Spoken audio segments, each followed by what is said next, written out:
Hey man, what's up?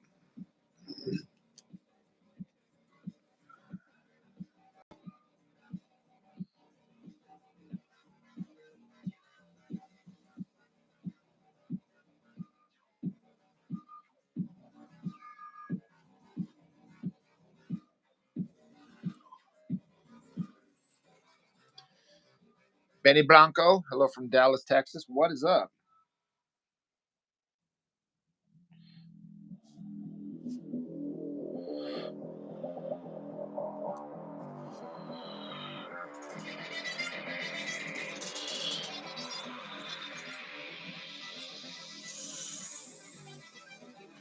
Well, thank you, Hellisher8. That was a very kind statement to make.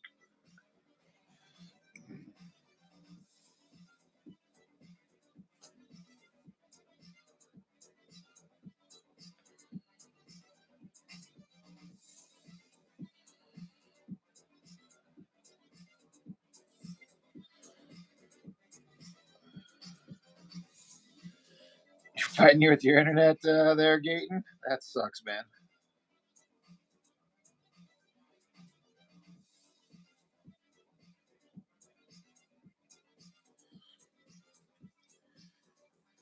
Thank you, Benny. I appreciate that. That's very kind of you to say.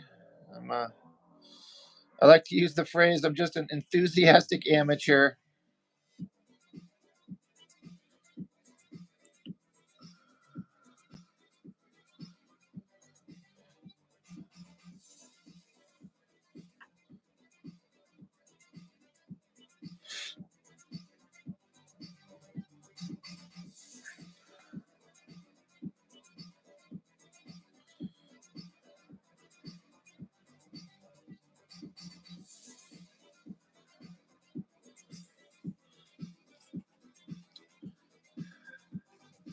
Well, you did, Mark. That's exactly what you did. Mark, I was going to get your stuff in the mail today, but I missed my window with the post office being open. So it'll be Monday. I've got it in a box all packaged up. I couldn't locate your address, man. I'm sure I've got it somewhere, but I couldn't find it. So I'll have your I'll have your stuff in the mail on Monday.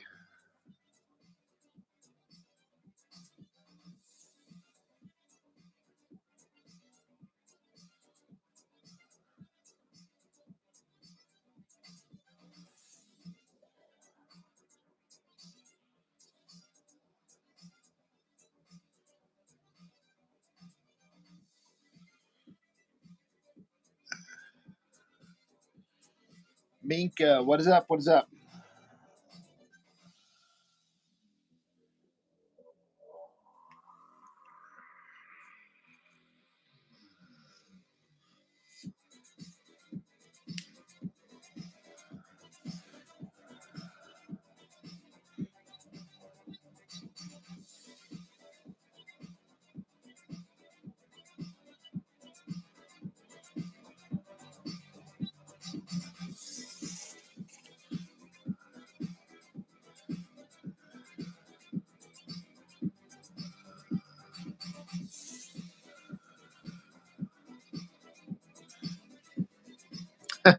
Yeah, I know, right, Mark? It says 32 on my end right now. Sometimes just the time. It's kind of random. But I know, right? Who'd want to be here just to watch me? That's what I say all the time.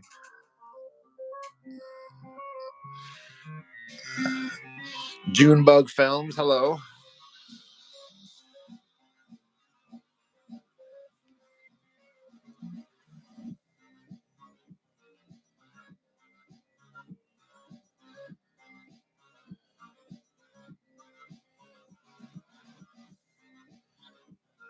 Yeah, that algorithm, that'd be nice to push it up there. I'm getting really close to 3,000 subscribers.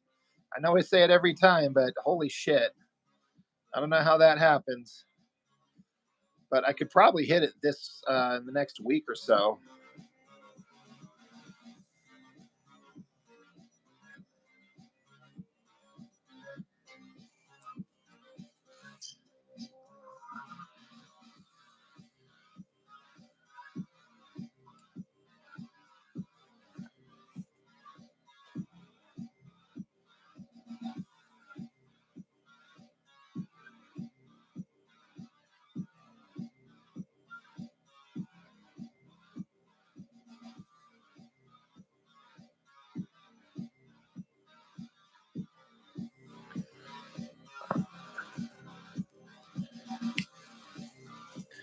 Minka, basically just contacting me directly. I'm a poor YouTube guy, or not like I'm like a poor host and a poor businessman, so I don't have like an Etsy shop or anything like that set up. What was it you were interested in? I've got my comics and some art prints and that sketchbook that I did. What is it that you're specifically interested in? I got a package of books going out for Mark here Monday.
Yeah, Minka, what specifically are you wondering about?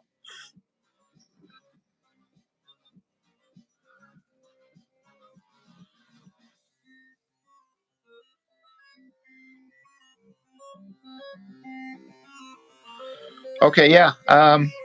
You'll honestly be the first one to ask for it. I've given a couple away, but I'm not exactly like pushing it, but I haven't pushed it on the channel or anything like that. But I've taken it to comic conventions and not moved a one of them.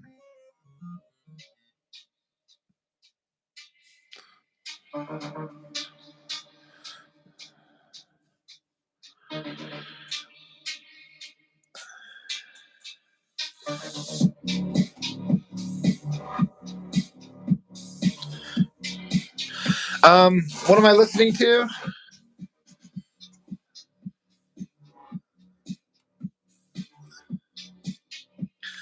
It's this right here. Aim to Head. It's the YouTube site, whatever it is, and then there's just different collections of like this, whatever. What I can't even think of what you call this stuff, but that's the one I'm listening to right now. But if you just search Aim to Head, um, and what I play it for is that it's there's a couple of them that are copyright free, so I can play it without um, YouTube getting pissed off that I'm jamming to like Aerosmith in the background or something like that. So that's one of the reasons I play it when I do these lives a lot.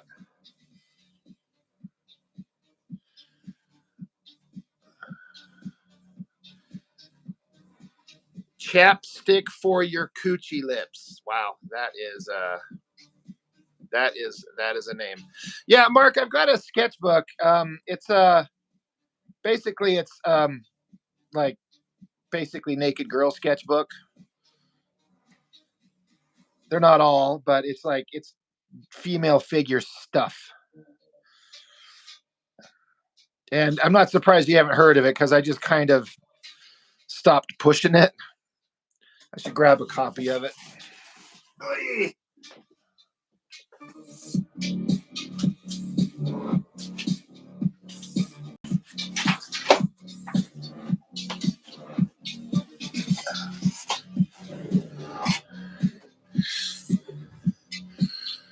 But that's the one right there for anybody interested. Got a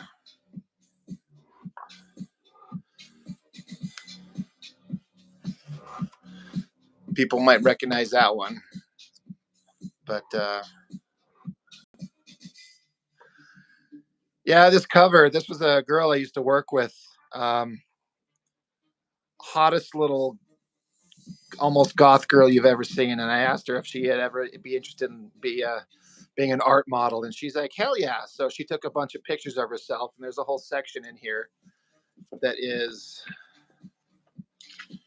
just her, like these. It's not all drawings of Jessica. There's a couple portraits of her, but it's things like this.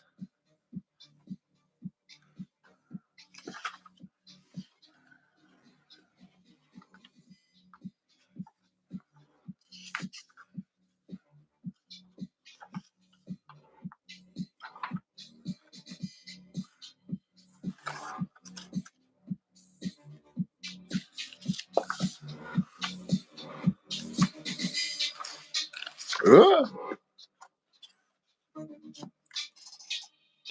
So anyway, yeah, I shouldn't be surprised when I'm like, no one's ever asked for one, because I don't really mention it. It's my own stupidity, but I actually made it like 3 years ago before I even conceived of starting the channel. And but yeah, like I said, I take it to the comic conventions, and no one's interested, at least at the conventions. But I do live in Utah, so there's a lot of like people who don't want to disrupt their Mormon faith by picking up a sketchbook of naked chicks.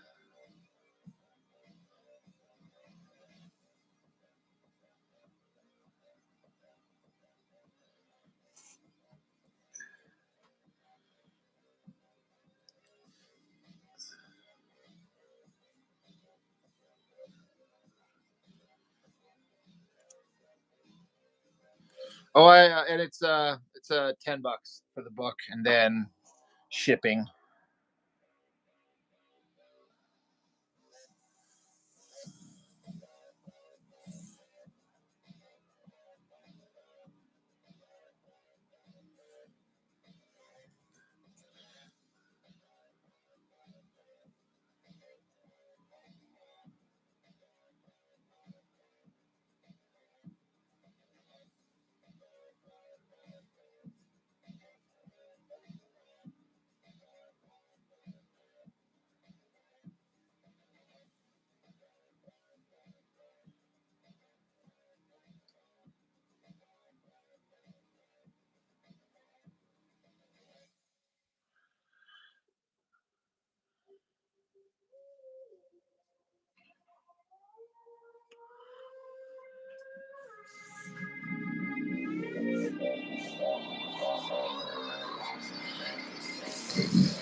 Mooper-san, what is that, man? Oh shit! Thank you, man. That's awesome. Thank you very much, Benny Blanco. If you're asking about it, if you're talking about the sketchbook, I mean, if it's just in the United States, um, it's hard to know what shipping actually is. But I usually just ask like $5 if it's the small book. If somebody orders like all of my big books, it's a little bit, maybe like $10 for shipping. But it's hard to kind of judge that because it's all about the weight. And I usually try to end up covering part of the cost of the shipping because I feel like it's the least I can do if somebody's interested in getting my work.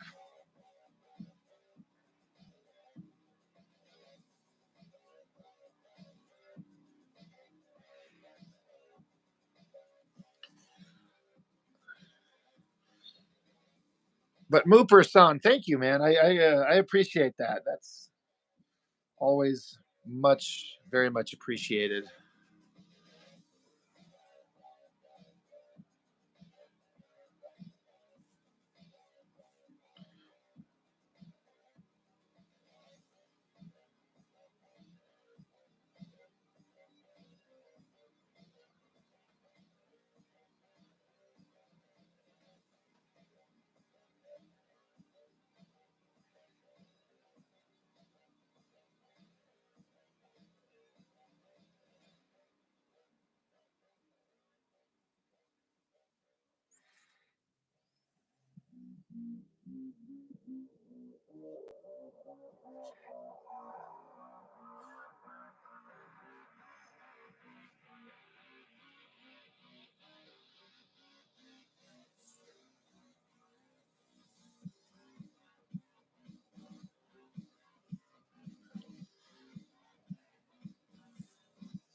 Yeah, I was talking to Jess, guys. Just I saw you talking earlier about like the Discord kind of produced art challenges. Um, I'm not going to be able to partake in them too much. I'm feeling the extreme pressure of my deadline to get my book done. Got to have it done by, well, the convention I'm going to is going to be in September. So I really want to have this. I want to have the art done and scanned and everything. I want to have it all cleaned up and off to the printer by the end of August at the latest. So I've got my work cut out for me to get this damn thing done.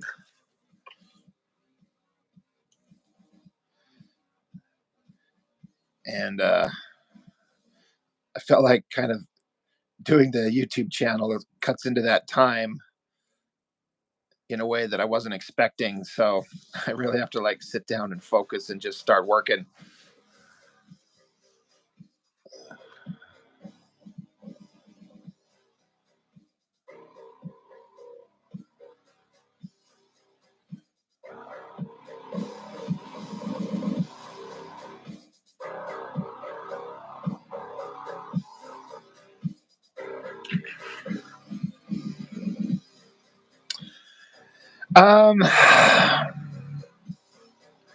I don't know. You probably heard me say this, Dan, because I make these kind of in a stupid fashion. Um, I don't I don't work them out to an exact page count. I kind of just freeform in it. I have the plot and the idea. I just make it as many pages as I need. I was counting up how many I've got so far. Um, and I kept getting distracted and losing count. Ugh. But this is how many pages I've got done right now. For those who can see, I think I counted about 60 pages I've got done. I have, that's maybe halfway. It's going to be a 120-page book. And I got all kinds of stuff to draw.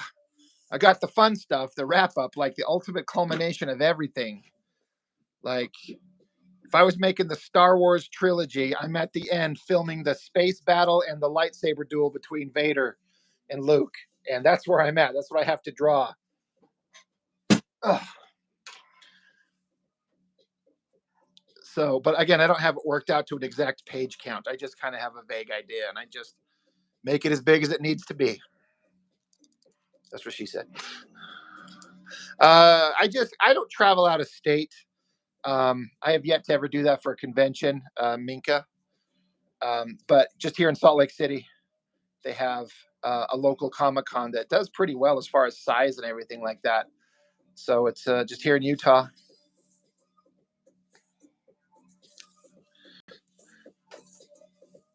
I'm not. It's too much of a financial, I don't know, burden in a way for me to travel out of the state to a convention where I've never been and maybe not even make the money back. I don't have that kind of money floating around me. I wish where I could absorb that kind of a loss. So I just go to the local one.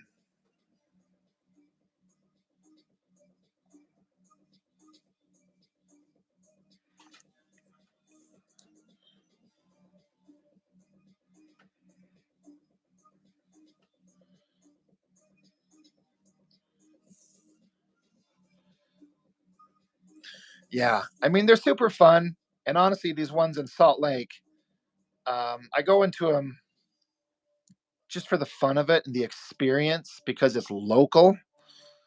So um, I have to, and if I even come out of it not in the, not making any money, I'm actually kind of fine with it because all I've lost is like my table fee, and I can usually make that back. But last year, I did the best I've ever done. I actually expected to be, I expected to not make anything considering the economy and everything at the time. Just everything's worse now. But I actually made like $1,000, which is the most I've ever made ever at a convention. And so I came out all right. I actually made, my table fee and my expenses in, and then about $500 profit. So that was a genuine surprise. But I just can't imagine being that lucky traveling out of state. Like find some place to live for 2 or 3 days. I can only speak Gayton. Someone's saying for the place I'm at, but like I buy a table and I get, it's like there's enough seating for 2 people. But they basically say it's only supposed to be for like one artist himself. So I could have my brother, I could have I have my friend Bobby. If any of you've seen on my Instagram, I've posted up pictures of the really hot girl with like the long auburn hair. She comes with me every time and sits with me. Um, there have been times where like my brother John, he bought 2 tables and we just called it his booth. But I sat there with him. He took one table and I took the other table, and we just kind of operated our own business. But we don't tell the convention that. But you can't. You're not supposed to, but you do get enough seating arrangements and badges and access for 2 people to be there, and then you could purchase more if you want. Dan, what do you recommend taking to the con when having a table? I haven't done one. I don't know what to expect. It's God. Where do you start? That's a really good question. I know this might sound stupid, and it might sound obvious, but I had to have somebody tell me, and they were 100% right, and then I had somebody else hit me up and ask me, and they weren't going to do it until I told them to. Get your system set up, your phone to have like to be able to read cards, PayPal or whatever. I was going my first year and I was like, I'm just going to do cash. And then somebody else told me, no, no, have your get PayPal or whatever, get set up to do that. And man, were they right. The amount of money I would have lost. And then it's just kind of about, it's a crapshoot, honestly, of finding what material you're going to bring to sell. Have a bunch of art prints ready. But the trick is what are people going to buy? And there's no accounting for it. There's no way to predict. Like my brother John, he's talked about. He usually does a lot better than me, but he actually was able to. He's. I had to take a break for about 3 years going to the conventions due to my divorce when that was going on. He was able to keep going, and he kind of kept building up and building up his little quote unquote fan base. But he made like $2,500 one time, but he would say that he'd make an art print that he was certain would sell and never sell one of them. Not one bit of interest. And then the next convention, he sells every damn one of them just instantly. He's like, I don't get it. So it's a crapshoot. It's so hard to know what people will be actually interested in that moment. Um, I've talked about it before. I mean, so I have my art prints, I have my comics, And then I offer on-site commissions, which some people don't like to do because you want to pay attention to the business end of it. You want to pay attention to like having your, paying attention to the audience that's coming in and interacting with people. And it's hard to sit down and draw and make anything good while you're trying to do your business. And I get it, and I'd rather not do commissions, but that's how I make my money is a couple specific art prints and commissions. Um, the Star Trek nerd community is really big, and they'll buy up all kinds of art prints for Star Trek. And I've mentioned this before, Gargoyles, the old cartoon. I've kind of tried to corner that market at my little local conventions because no one has anything for the old Gargoyles cartoons. And once I figured that out, that shit keeps me in the black. So Star Trek, Gargoyles, and on-site commissions, and then my comics. It's really weird what people are into, but when you find that little niche audience that loves a thing, but like I said, I know guys who like absolutely like refuse to do commissions because it's just so hard to sit down and make something that looks good. I feel like all my commissions at conventions are significantly less quality than I could if I could do them right here at my table. I don't know how some guys do it. So, and then I don't know, bring water, have something to drink because food is always expensive as shit there. And, but also have cash ready to make change for when somebody wants to buy a bunch of your shit or even one thing and they hand you $100 bill or a 50, you better be able to make change on it. So go to the bank, get $100 bill, break it into small, business cards. There you go. That is one thing I swear to myself I'm going to do every time, and I never do every time.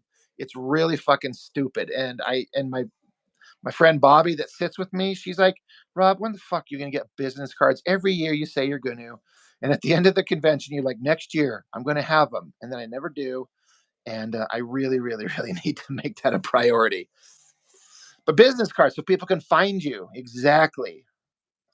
Like if you've got any kind of like online presence, like, hey, hit me up. Here's my Instagram or my Facebook or a YouTube or whatever, just so people can track you down later. So yeah, Minka, great, good advice on that one, 100%.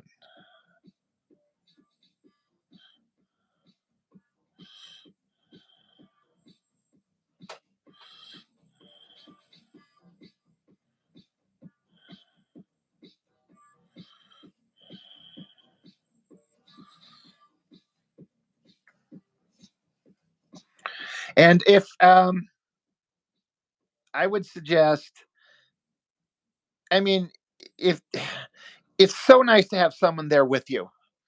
If you got a friend, a wife, a girlfriend, a buddy, someone to be with you. One, it gives you like that's why the reason I bring my friend Bobby is because one, I told her, I said it doesn't hurt to have a really cute girl sitting there with me, um, because the guys tend to notice. But then also having a girl there with me makes girls a little bit more comfortable to approach my table, I think.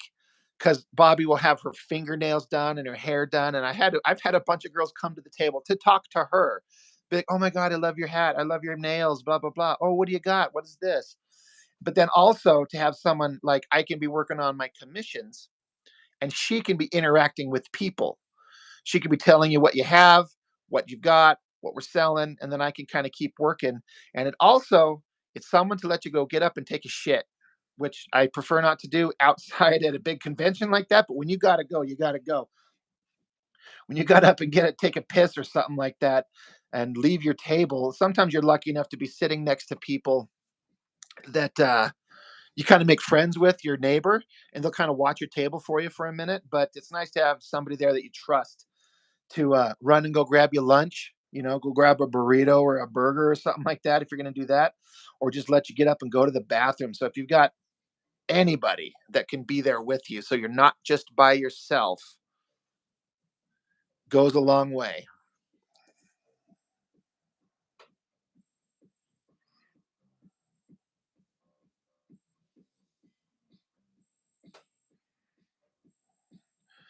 But I also do highly recommend it. It's a hell of a fun experience, and it's a priority to me to do it every year. I was pretty heartbroken the couple years I didn't get to do it because due to my stupid divorce that was going on. But it's a hell of an experience. But again, I can only speak for my local one. I can't talk about, you know, what other cities, other states, other places may be like, but it's really fun. It's an endurance trial because the one I go to is 3 days, Thursday, Friday, Saturday, and by the time you're, by time Sunday come or rather Saturday, the last day comes around, you're like, oh my god, I am tired. I'm ready to be done with this. I always make sure to have the day after off of work as well, so I can just have a day to just sit around and pack my shit out of my car and just kind of decompress.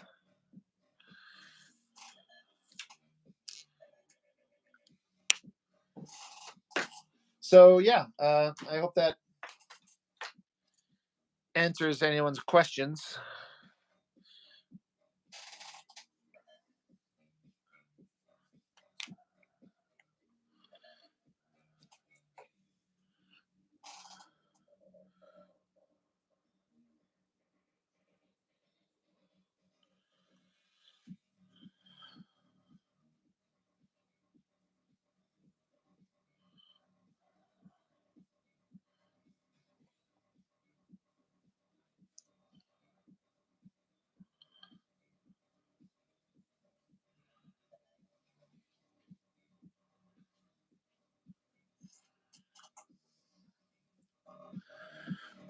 But yeah, go do it if you have the means. I mean, part of it, you have to have some upfront costs. I mean, if you're making comics, obviously you got to have those printed up and ready. You have to pay for the table. I screwed up this year when I got my application approved. I waited just a couple of days too long to actually purchase the table, and I was not able to get an inline. Like, you got a row. The least expensive ones are just inline in the middle. The expensive ones are the end caps and the corner tables. But by the time I looked, every inline table was sold. So I had to, if I wanted to go, I had to buy an end cap table, which is prime real estate, but it cost me $500 for that table.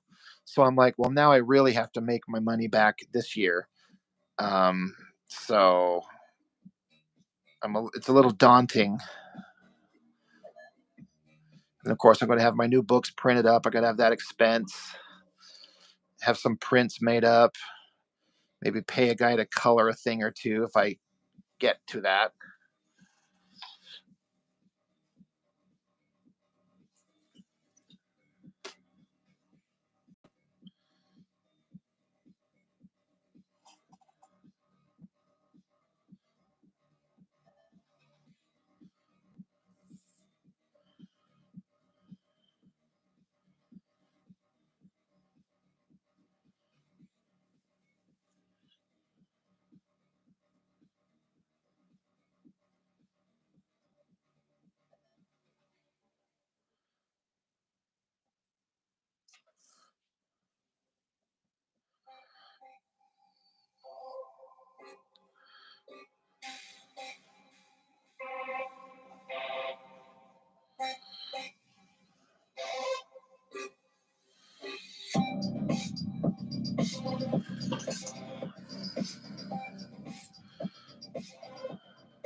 Now, I guess if anybody's out there that I have your contact information that maybe wanted to like join the live here, Dan, I don't know if you're in a place where you can or you're interested again. Doesn't have to be a solo act from me.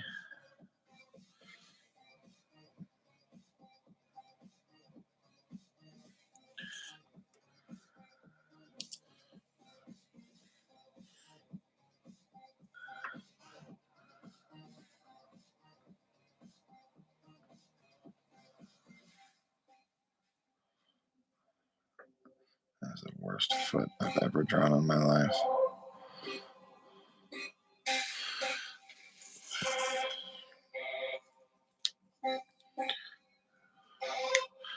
Okay, no problem, man. I just thought I'd check.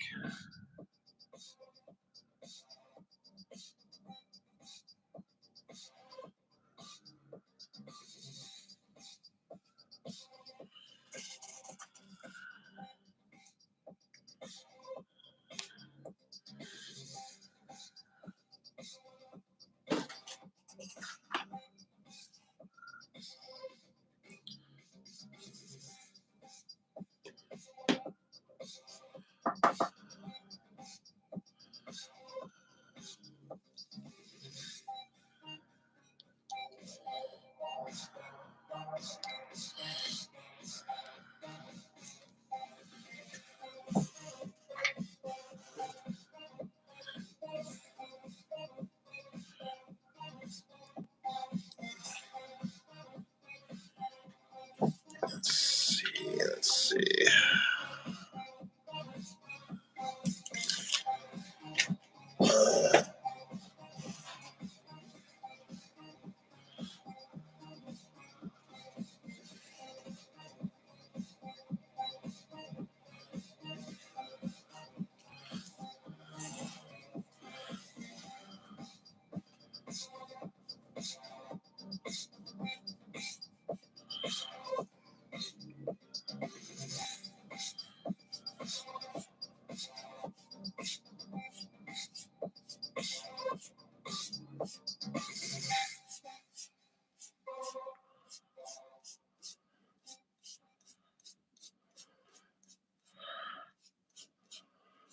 Old Spice shampoos are scientifically crafted to help make men's hair look thicker, healthier, and more moisturized.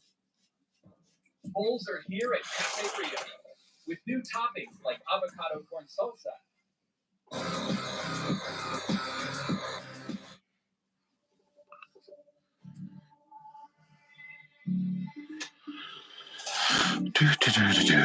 Let's see.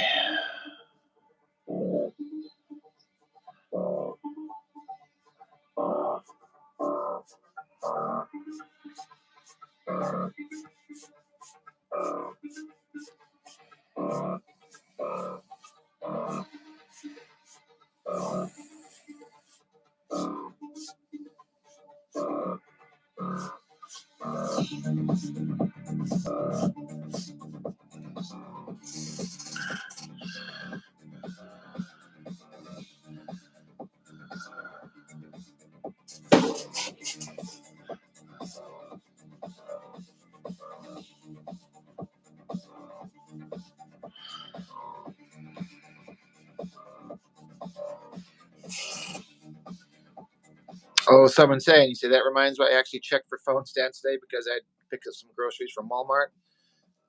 The only one they had that may have worked had a second arm with a ring light. Well, that's an arm with a light would be convenient. Um,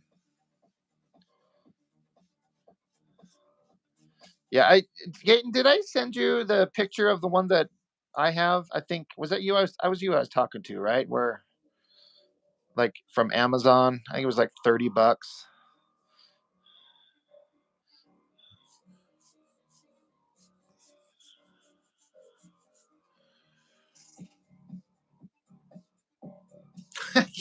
The ridicule you'd get from having a phone holder with a ring light attached. But it sounds like a really good tool. That's great.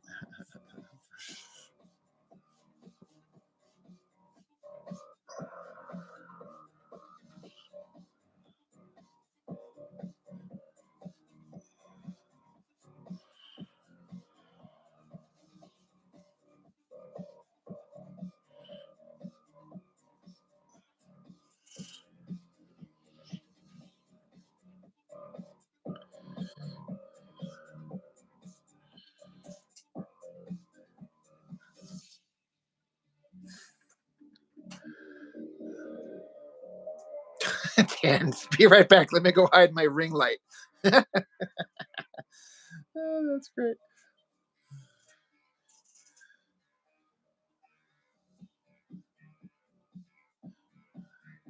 I don't know, D-Man. My thing right now says there's 33 people watching currently.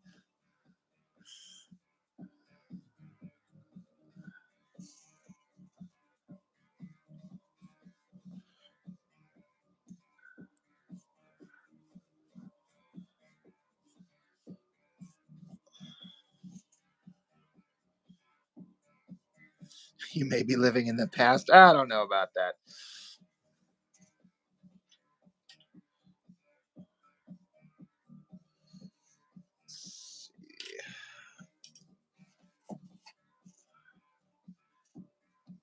$12. That sounds like a good deal.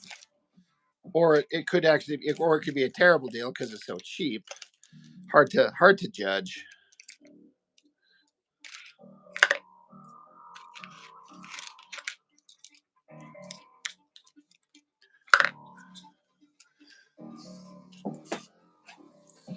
I've actually thought about that, D-Man. I've actually asked her to sit in with me and do comic reviews with me, and she's like, "Yeah, just invite me over." But she's married and kids and everything, and finding time is a struggle. And I was actually supposed to hang out with her this weekend again too, but her son's dog died, and so she had to like deal with that. It's always something.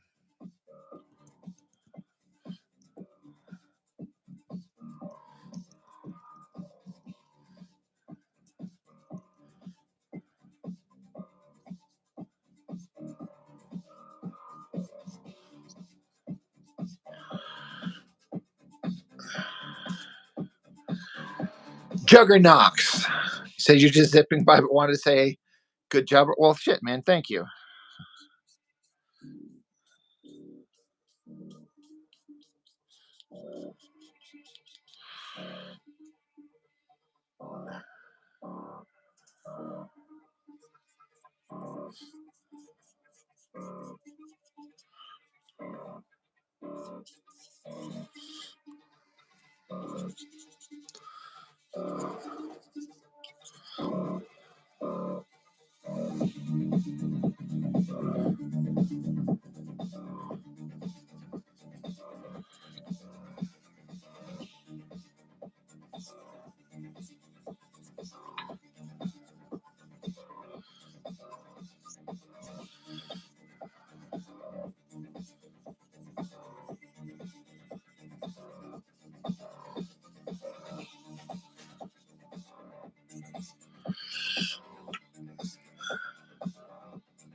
There's weirdos everywhere, D-Man.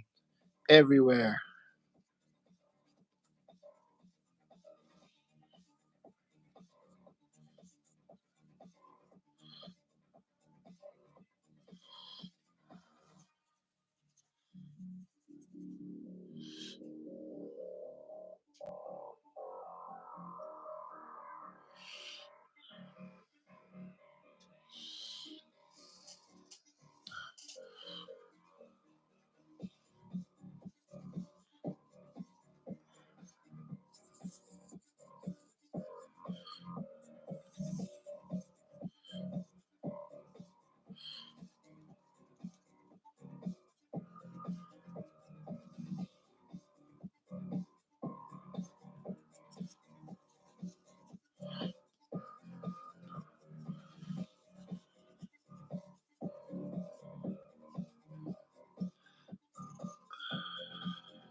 Well, thanks, Minka. Yeah. If you follow me on Instagram, man, hit me up if you're interested in that sketchbook or whatever. We could figure that out real easy.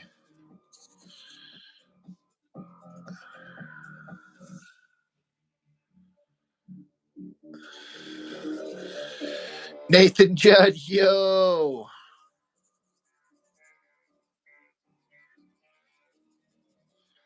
Almost the complete crew, I think. Just missing Chuck and Courtney.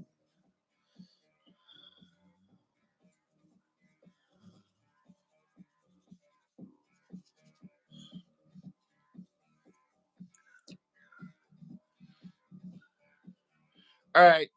Thanks, Dan.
Antoine, man, what's up?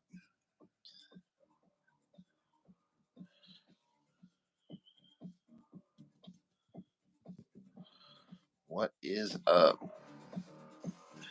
Mark, what do you mean? You're working on a Buscema Sienkiewicz Wolverine Master Studies? They make the inking feel so easy. What do you mean by that? Like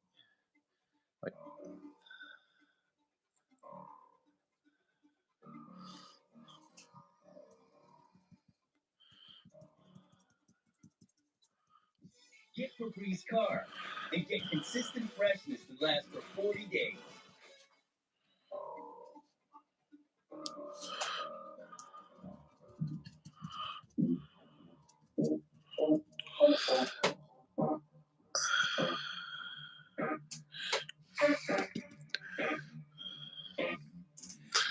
you're copying panels? Gotcha. I mean, hell, yeah. Voltron. You like that latest head tentacle thing? If you talk about this thing here, yeah, it's this, so it's a He-Man fan comic I'm doing. So this is a design that was already made. It's a witch and she's got like this full head cover thing and just kind of trails back. So I've kind of just, I mean, I don't know how it works, but I just kind of make it what I want it to be.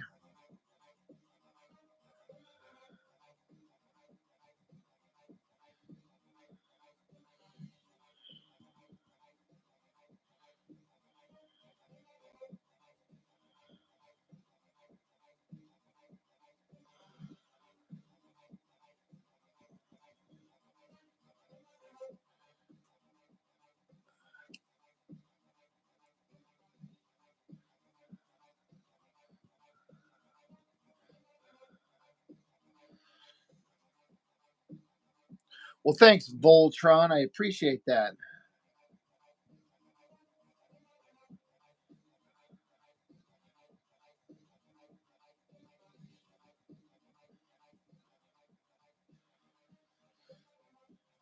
Nathan, you're available? You want to jump on here? I'm trying to remember. How did we do that last time? Yeah, okay, you're right.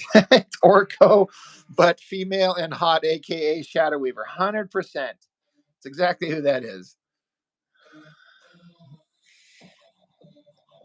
She is the let's see.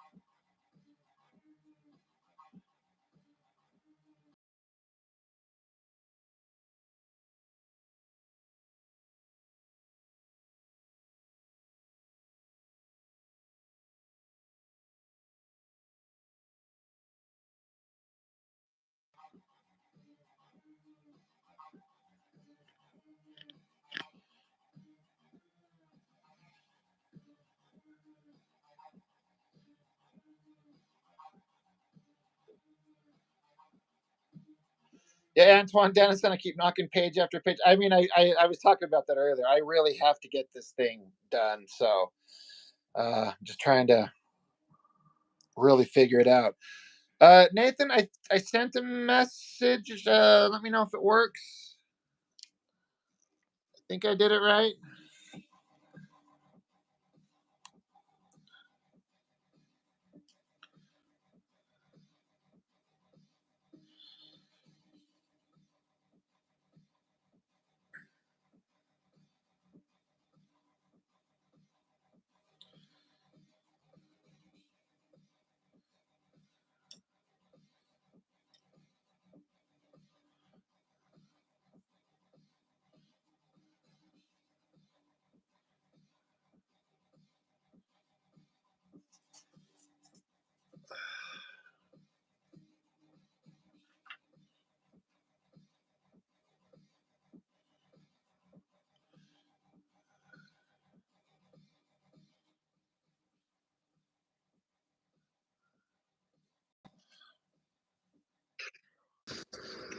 Oh, hell yeah. Yo, yo, can you hear me okay? I can hear you. Alright, cool. I tried to be slightly more prepared this time, so I got a mount. Alright, cool. Excuse my feet. Oh, fine. Okay, how's that? Can you see and hear everything? I can see you. It looks like it's sideways. I don't know if that matters, but we can see what you're doing. Oh, yeah. Yeah. Man, I'm really bad at this, huh? Okay, excuse me while I figure this out. Okay.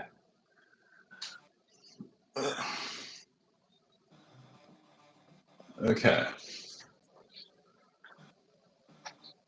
Yeah, I was actually drawing digital and Mark messaged me. I'm like, oh, I guess. I don't know if that's going to come up. Hold on, let me turn off my light.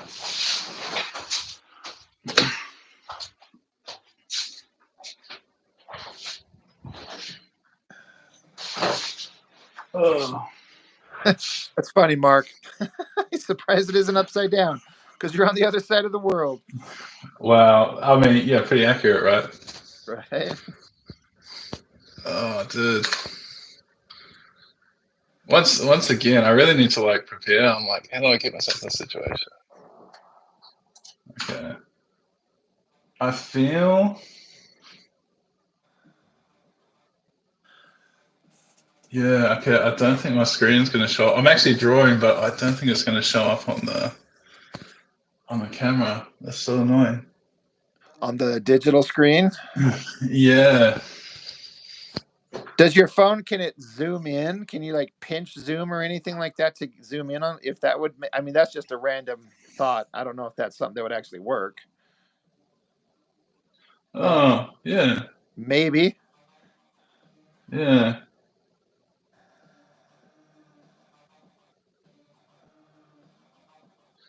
It can. Okay, let's try that. I'm so sorry, stream. I'm so bad. All right. Hopefully that's a little bit.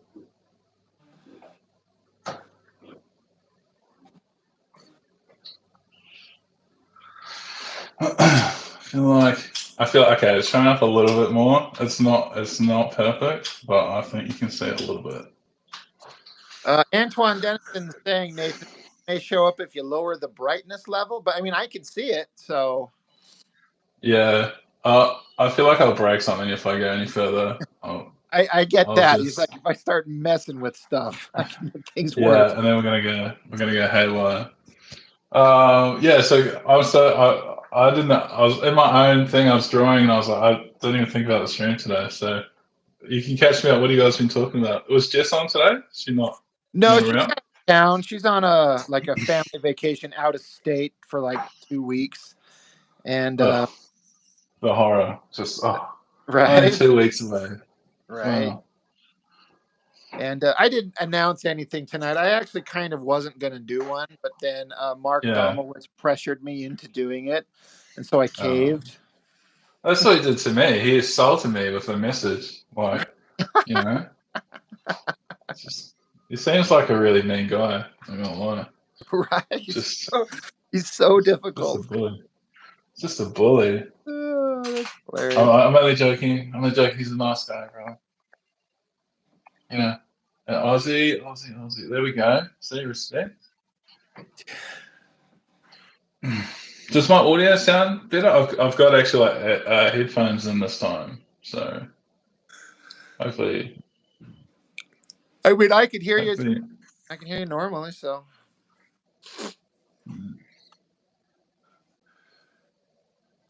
See somebody else. Okay. Yeah, man, you fly through these panels, eh? Like you just keep going. I just I think yeah. that's how you, yeah. And whether it's good or bad, because I'm going so fast that maybe they could look nicer if I took more time. But Oh, I think that's always the thing, isn't it? It's like how much do you take your time on a panel, and then if you take too long, yeah. right. Yeah. I don't know. I feel like I can make it work enough at the speed that I do, which does tend to be pretty quick. But Mm. um, I think you got to, yeah, I think you got the kind of like the right mix of like you have detail and then you have like energy as well, and then you're getting it all done. So that's the goal. I hope that at least it has energetic kind of vibe and it looks okay. But I know every time I look at my stuff, like I think all of us are like, God, I could do better. But I don't know. It's we're our own worst enemies sometimes, I think.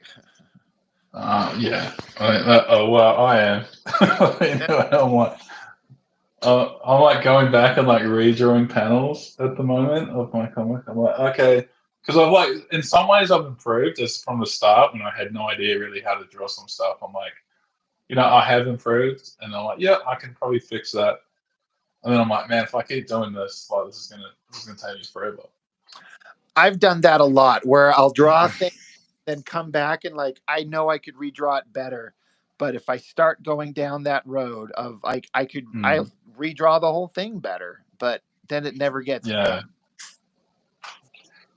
yeah. Yeah. Yeah, I'm kind of like procrastinating at the moment because I still need. I'm like, okay, I'm fixing it, and then I have to start on the inks, which I'm like, I'm kind of prepping myself for by inking lots of different pieces, so I'm kind of like ready mentally. But yeah, what else Yeah, Antoine Dennison, he says, I try to keep several drawings going at once so I don't get bored, but it feels like nothing ever gets done. I've done that for sure. And it's a valid kind of thing. I have several art pages, comic pages going at the same time so I can jump around. Yeah, I think that's a good thing. I never used to do it. I've been trying to do it more because it's like if you're like, I don't want to do that, you can kind of procrastinate and go, I'll draw this easy part on this and then kind of mess with it and then go in between. Yeah. So I think it does help and it just gives you something different to work on. And then I think my main thing is I hate having an empty piece. Like, I hate looking at the page before you start it. And you're like, oh, that empty page Yeah. with no layout is, yeah, it's pretty, I don't know. It's not like scary. It's just like, oh no, I'm gonna start here. This is the worst part. I agree. I feel like the blank page is like the hardest part. Once I start getting it down on the page and start going, I can start piecing it together. In the same token, like when I'm drawing these comics and I get kind of into a groove, everything's kind of working. But once I get done with the art and I move on to the scanning, the cleaning up, the scripting, the lettering, going to a comic convention, by the time a couple months later, 2, 3 months later, I sit down to draw the next batch of pages, I'm like, I feel out of practice. I'm like, I haven't drawn a page. Yeah. I'm out of my groove. I feel awkward. Yeah, I'm like that. If I take a break, yeah, I feel like I'm like, oh no, my talent ether is like shifting out of me. And I'm like, oh no, I get out of practice so quick. Yeah. Is kind of whether it does or not, but I think it's like I feel like it's like a justified kind of fear. I'm like, oh no, must keep my current level. We have a new person in the stream. Kayla and Liam says, you just stumbled upon this live. Awesome work, guys. Well, thank you. Appreciate that. Thank you. Yeah.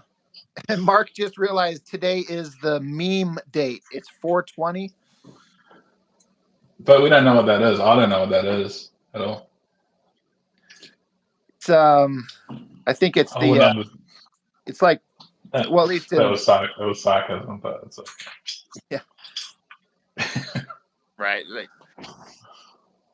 this is a PG stream, okay? PG.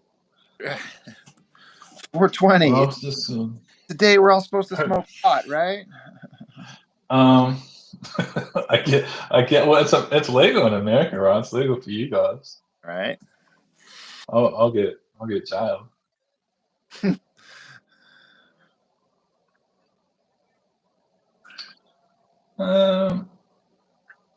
What are you enjoying, Nathan? Oh, thanks, Mark. Well, this is. I'm gonna see it. It's my attempt at drawing one of my favorite manga characters. So it's like Claymore. Okay, which you actually can't. Okay, if I zoom out, it like can't see it, which is. And I have this mount in my way.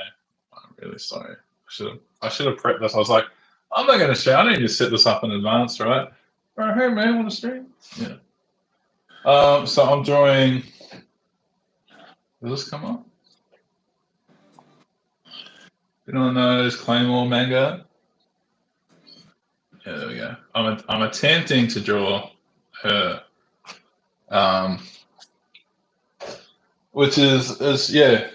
I'm not very good at drawing armor and stuff, so it's like a whole new thing. You're pretty good at it, Rob. Yeah, how do you like it? At what? I'm sorry. Like drawing armor.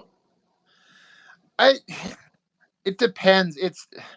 It always looks good if you do it right, but it can be such a tedious pain in the butt. You're just like, oh my god, I got to draw that again. Yeah, that's kind of my thing. I don't know how these guys do it. Like I'm like, because I have to draw the body, and then I'm like, yeah, that body's looking cool, and then you got to draw the armor over it. Yes. And then if you haven't thought about it in advance, it actually covers up like oh, that pose is really cool, but depending on the armor, it actually covers up what you thought was cool about the pose too, and you're like, oh. Yep, I've been there. Yeah, I had to kind of like change this piece. This is like really, yeah, it definitely happened. I was like, god damn it, but I think it'll look cool. Funny. Do you thumbnail your pieces? Like if you before you do your boards, like if you're doing like even like a cover, do you thumbnail? I do roughs on pretty much everything to figure it out, and then whether it's especially if it's something I want to make as good as I can make it, I'll do thumbnails and stuff like that, and then I'll do a full size, like a full scale sketch first, and then lightbox that to get a nice clean drawing on the final board. Yeah. Okay. Yeah. I haven't I lightbox like years ago. I tried it, and I remember getting so depressed because I was like I had the lightbox on. I like traced it. I'm like, man, that's looking awesome. And I turned the lightbox off, and I realized like all the rendering, like so much of it was just on the previous page, and my new one just looked so bad because it was just lines, and I was like, oh yeah, then I have to like render it. So I like never did it again because I was like, I realized how much contouring I had done on the original drawing, and then like how much I had to rework it. But I think I was doing it for a different thing. It wasn't like obviously trying to do a full cover or something. Right. Yeah, the lightbox to me is just a way to like I can take a terrible rough sketch and scribble all over it, and then I can lightbox a nice a clean image, but I'm not the lines I'm doing on the lightbox or with the lightbox are never going to be the final lines. It's just to I can get like the basic outline of the proportions already kind of worked out on the rough sketch, and then trace it onto a board, and then come back and do some nice final rendering on that page and have the cleanest version of anything that I can come up with. It's everything that I send Chuck.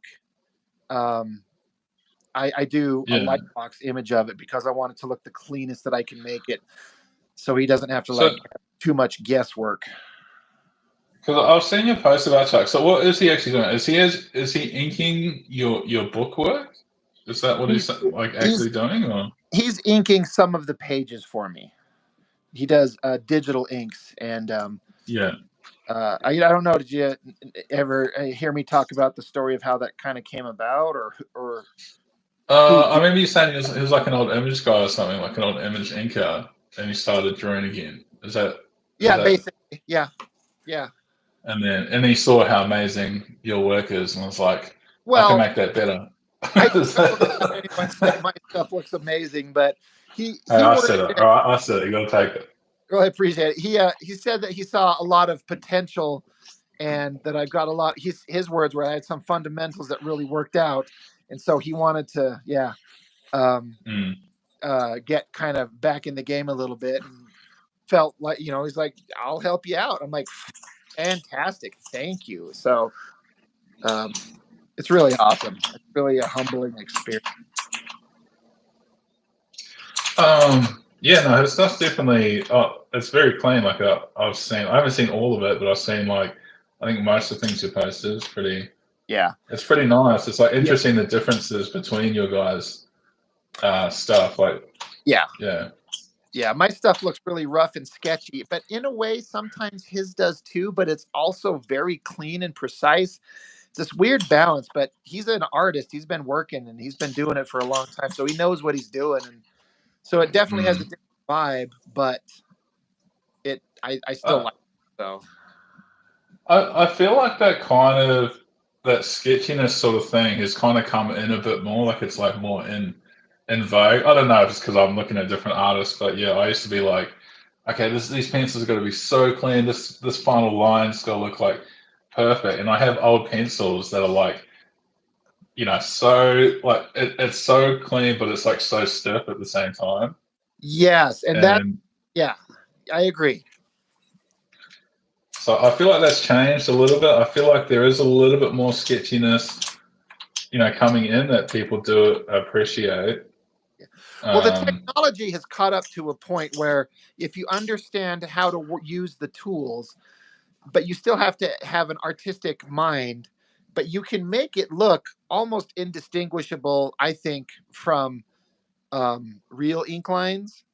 So I remember when digital first started, I'm like, it stood out so obvious, and I hated it. Yeah. But now I've worked with or I've seen enough guys, and in the case of Chuck, I've seen enough where he can make it look, to my eye, close enough to handheld, analog, real tools. And then he throws in some digital textures and backgrounds and stuff like that work. So the trick is you just have to have the eye to be able to see what you're doing and how it looks.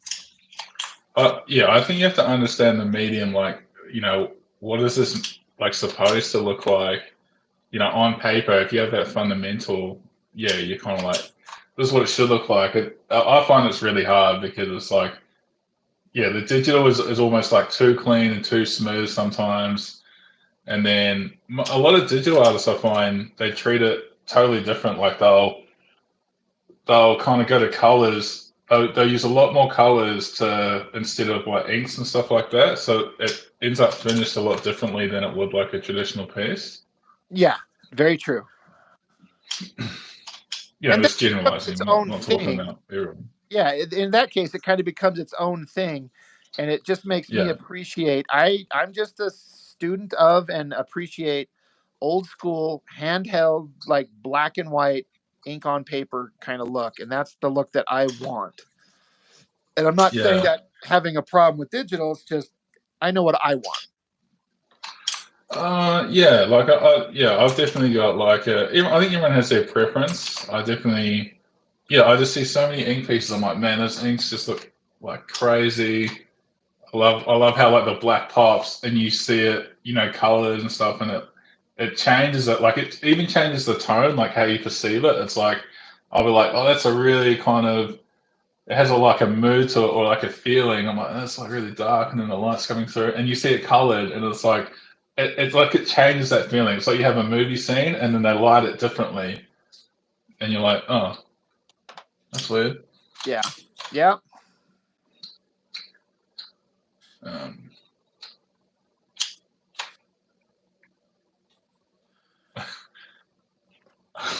I really got to prepare. Right? I love how I'm just drawing the lamest. You're drawing cool stuff, and I'm like, hey guys, look at this hand thing. Cool. Well, it's all, we're all just drawing the bits and pieces.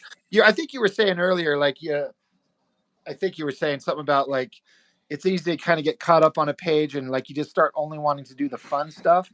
I find myself doing that often, especially when I have multiple pages going. If I'm flowing really well, I'll be happily focusing on just the fun stuff.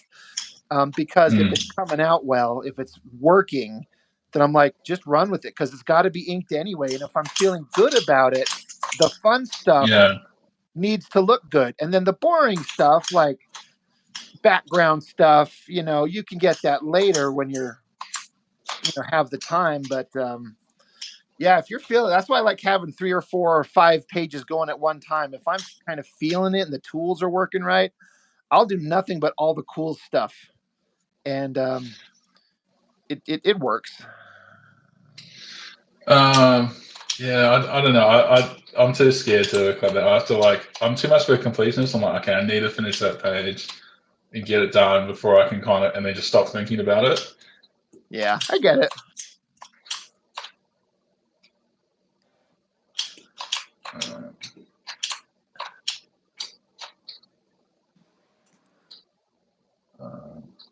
What's the old chat saying? Yeah, sorry guys. You're right. I miss everyone's conversations. Latique Curry says, page looking good. Rob, thank you. I appreciate that very much. Yeah, they're all having like good conversations in there, which I appreciate. I mean,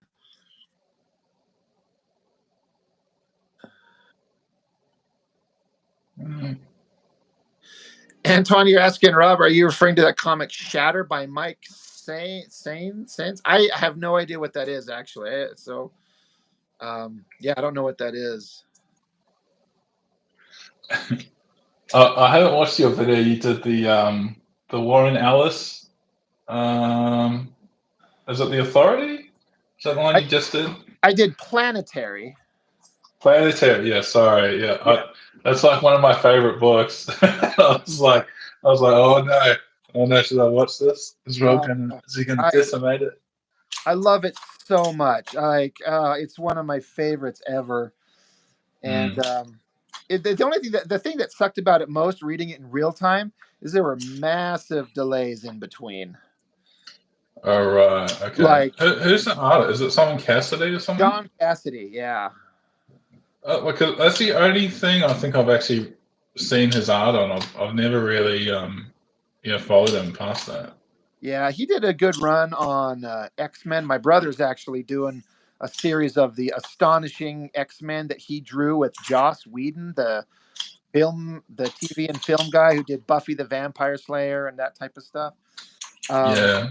He's a really, really good artist, but that was the book that got me kind of to pay attention to him and get his work.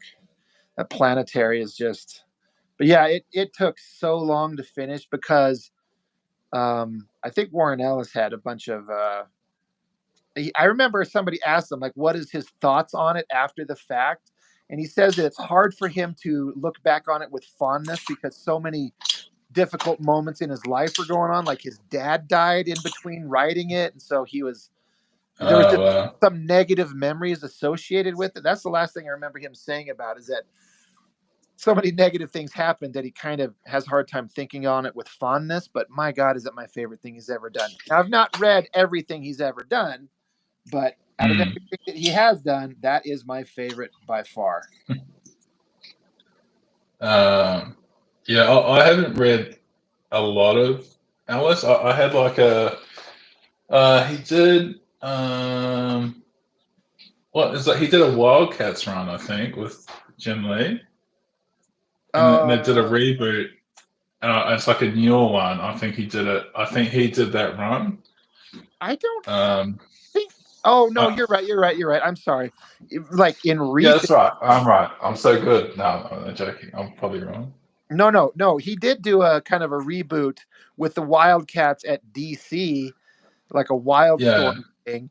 And I tried reading some of it, but I don't like anything that has to do with the old Jim Lee Image comic characters at DC Comics. They are not interesting to me.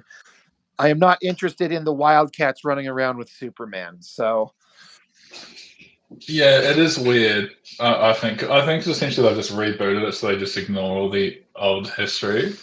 I was probably more fortunate because I never read the old stuff. I looked at the art and I was like, man, this is crazy.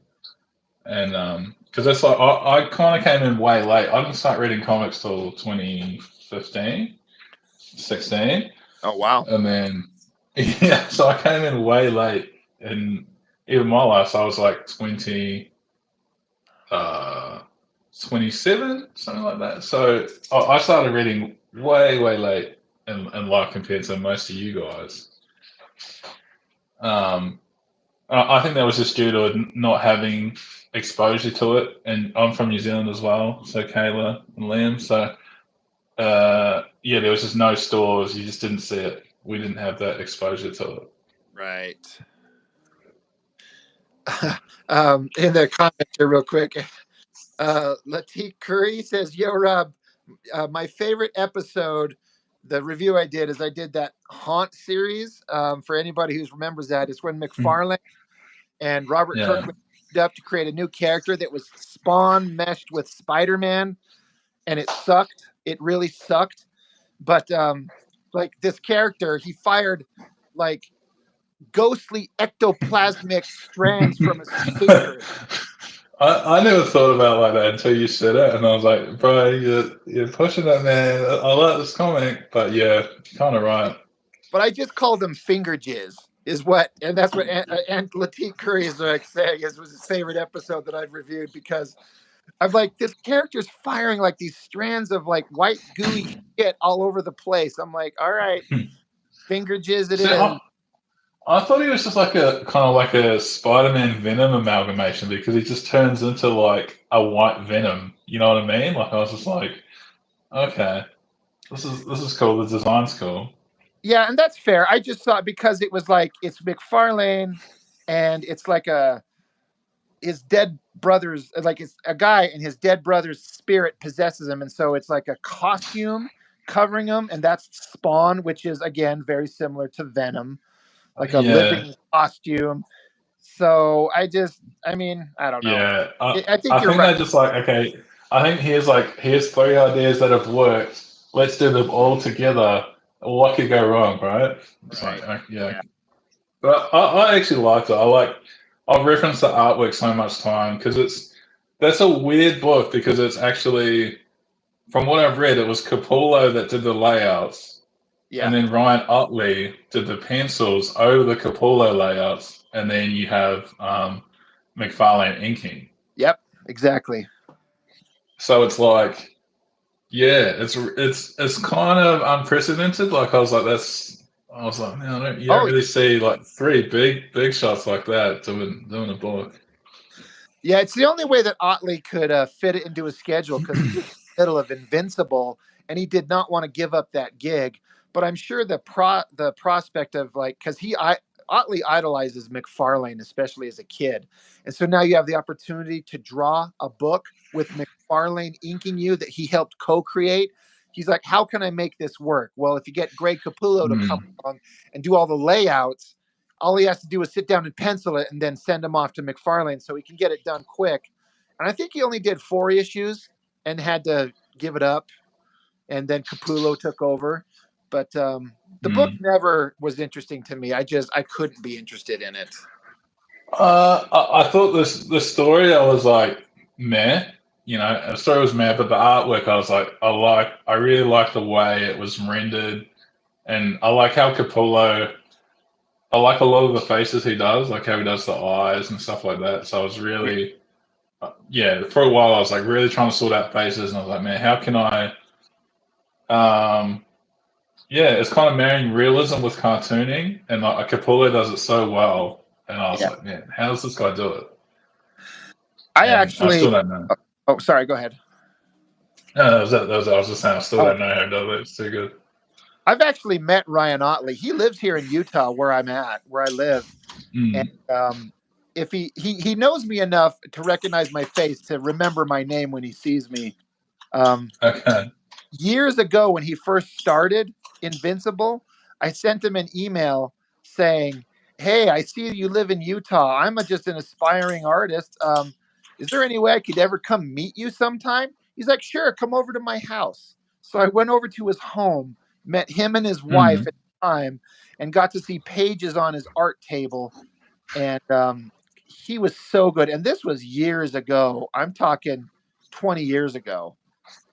Yeah. And he was amazing then, but he thinks he was terrible then, which I get. Everyone kind of grows, and So so he was working on Invincible at the time? yeah, he was in his first several issues of it, maybe within his first 10 issues of drawing it. Yeah. So he was Wow. kind of brand new, and I'm like, it was really bold of me to hit him up and like, "Can I meet you?" But he was awesome to be like, "Sure, come over to my house." So that was Yeah, no, that's so you're saying Ryan Otley next week, guys. That's what I'm hearing. So on the stream, you heard it here first. Ryan Otley, guaranteed. yeah. Invincible is a great comic. I have read the whole thing, and No, neither have I. No. they I should. they did things in the Invincible comic that I've never seen done in superhero comics. And if you watch the animated show and the level of violence that they go to, they do that Yeah. in the comics. And knowing how closely the animated show is following the comic, the stuff that's coming up will blow people's minds. Like, it's so good that the way that they're adhering to the comics so completely.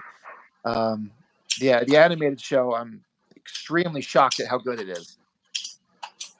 Mark Domowitz says, "I got to do a whole video on that. Like, my interaction with Ryan Otley. I don't know what to do. Like, what do I say besides just like I met him once and I went to visit him? Like that's kind of all. But he does recognize me. If I see him at a convention, I can see him. He has to search his brain for half a second. He's like, Rob." I'm like, "Yes, thank you." But he always has remembered me.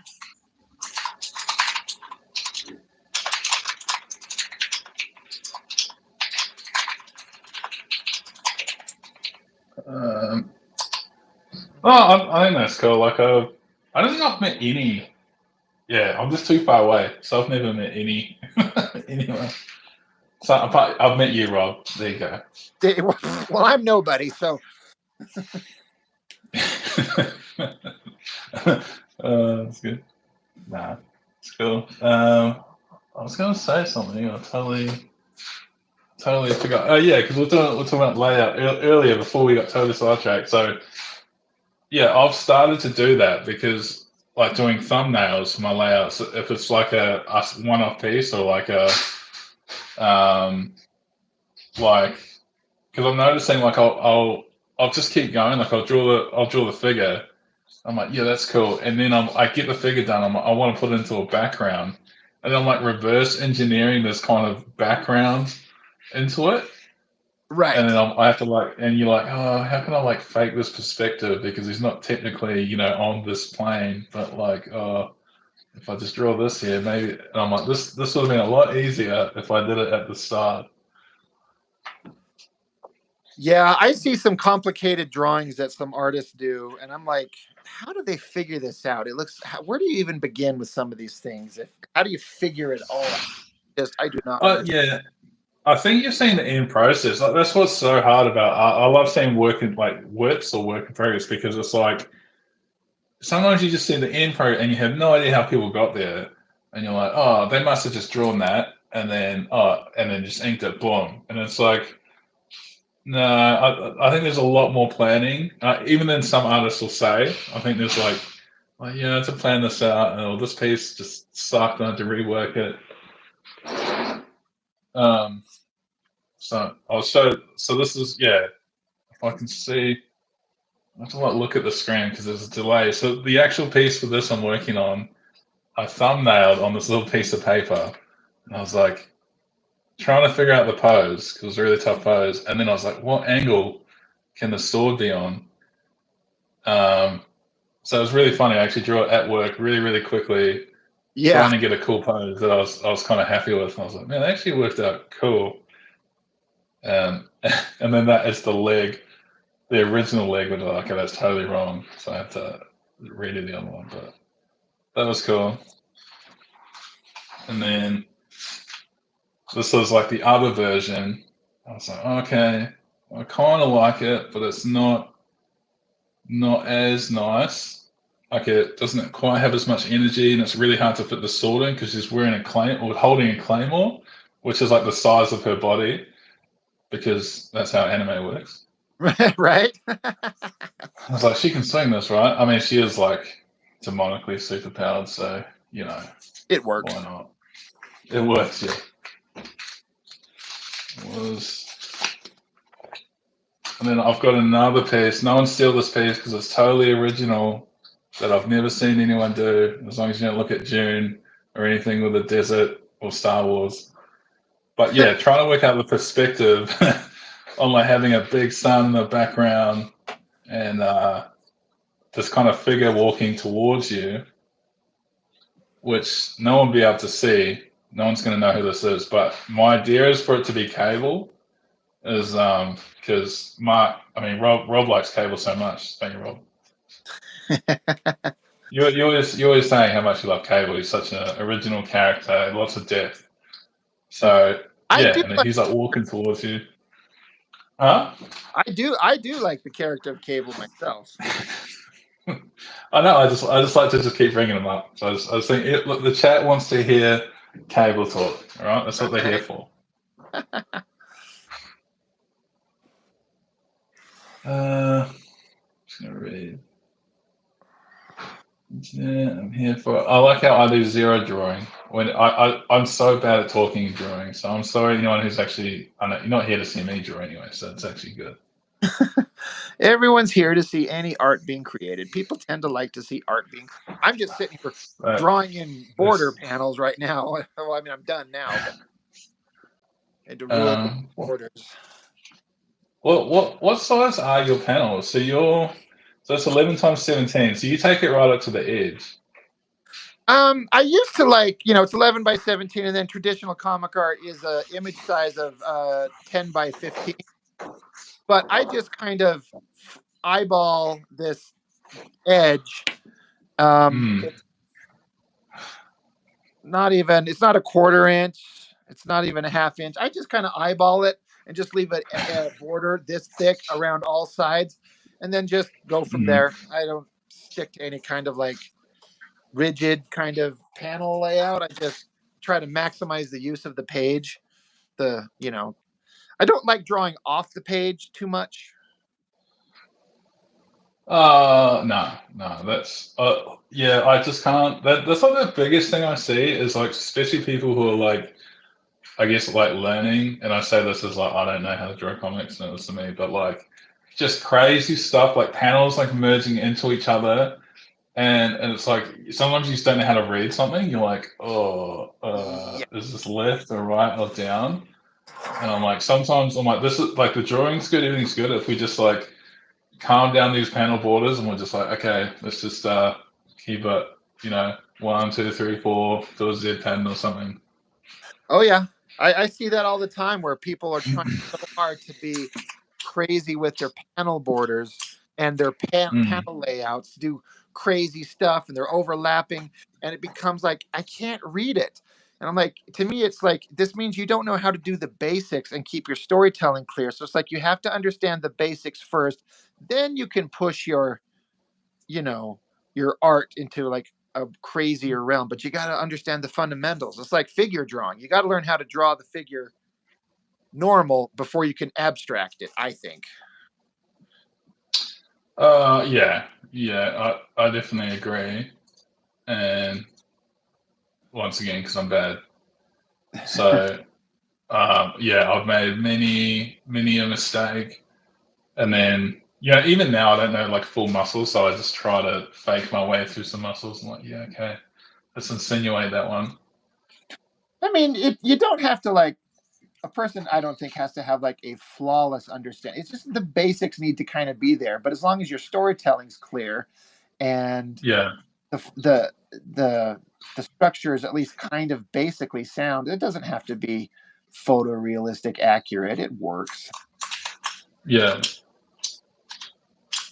Let's see. What did you think of the did you see the Doc Holliday piece I did? If you know who Doc Holliday is? You should be. You're American. Of course. America.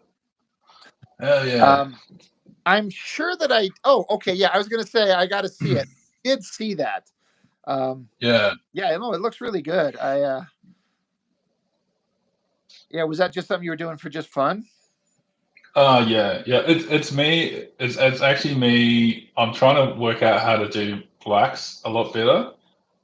Like, because most of my drawings up to now, I never use blacks. I always just do like line art.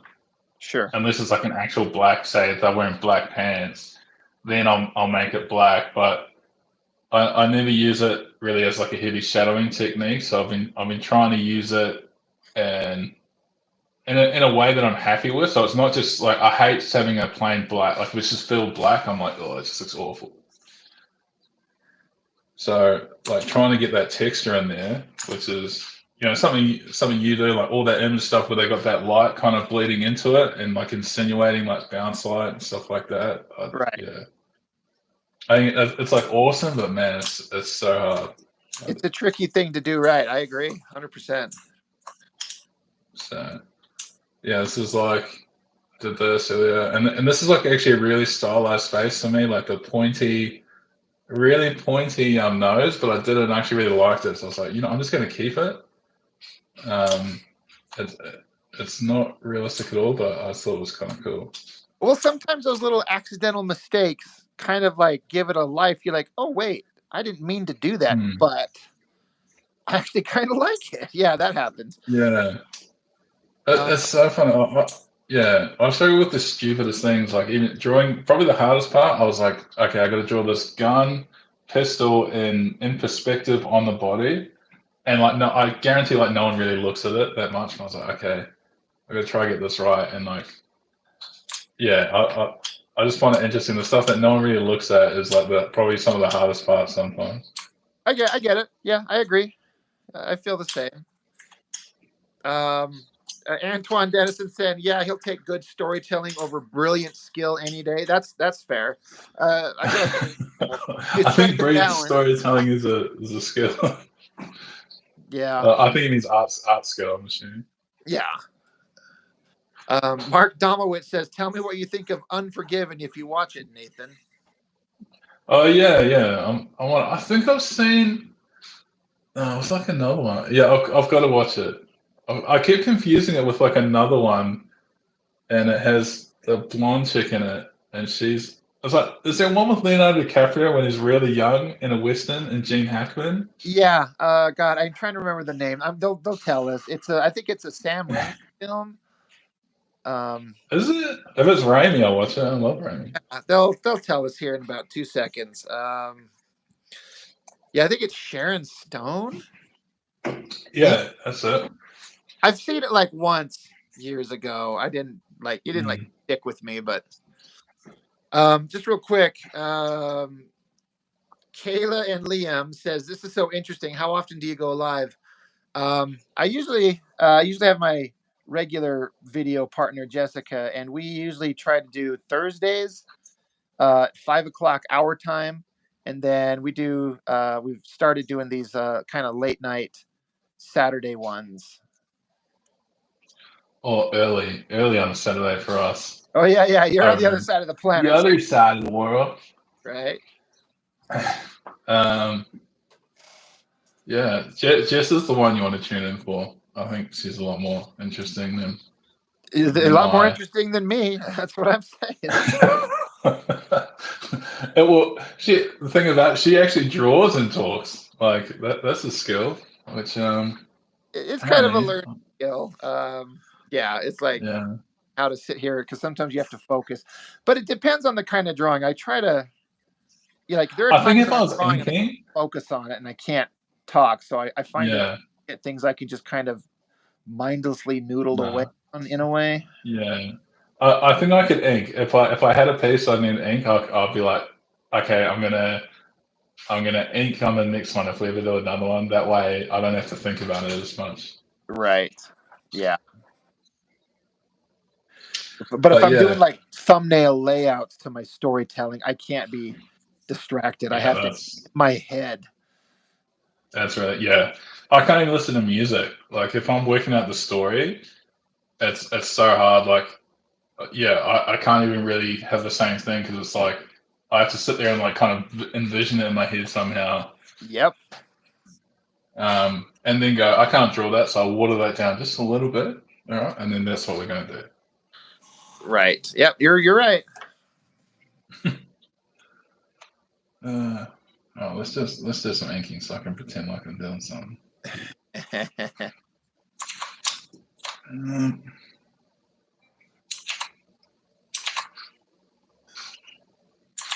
um, But yeah, in the chat, what's that Western movie that Sam Raimi did? oh Leonardo yeah, DiCaprio. Somebody remind me, because now I'm wondering. I'll know the instant I hear it. I'll be like, oh right, duh, of course. But again, I haven't watched it, but maybe the one time because it didn't quite connect with me. But it's been years, years. So maybe if I rewatched it, I'd have a better appreciation for it. Mr. D man's like, I'll take good storytelling over slice of life bullshit any day. You know what's actually, you know what's really funny is that I'll happily read slice of life manga sometimes because it's just so chill. Oh my! I was like, I Right. can't handle explosions, flying fists right now. Like, I just want to see this person's going to school. Oh, that's a really rough day they're having. Oh man, that's so relatable. Yeah. That's a rough day. Oh, they broke their pencil. Oh, man, I understand that feeling. Yeah. Fabrice is the name I don't recognize in the chat so far, but he reminded us the Quick and the Dead. That That's sounds like it. that's the name. Thank you. I was like, God, I can't think of it. Well, I think it's damn, got Russell Mark. Crowe in it. Thank you. I appreciate that. He's got to run, but he threw a little super chat in there, which is very God. He also bought a bunch of books off me today, so I feel bad. Like he already. It's a very generous guy. He's nice. Yeah, everyone in your service is so nice. I was like, wow, look at these people. Always positive, reaffirming, you know? Yeah, I like that. There's, everyone's in here kind of having fun chat and talking art and creativity. How do you do stuff? And I like that. It's good. It's good to. Some stuff like I'll go, oh, can I post? And I go, no, I don't want to, because it's like you want advice on something sometimes. Like, I keep seeing this the wrong way. How am I meant to do this properly? So it's good sometimes to have like a bouncing board. Yeah.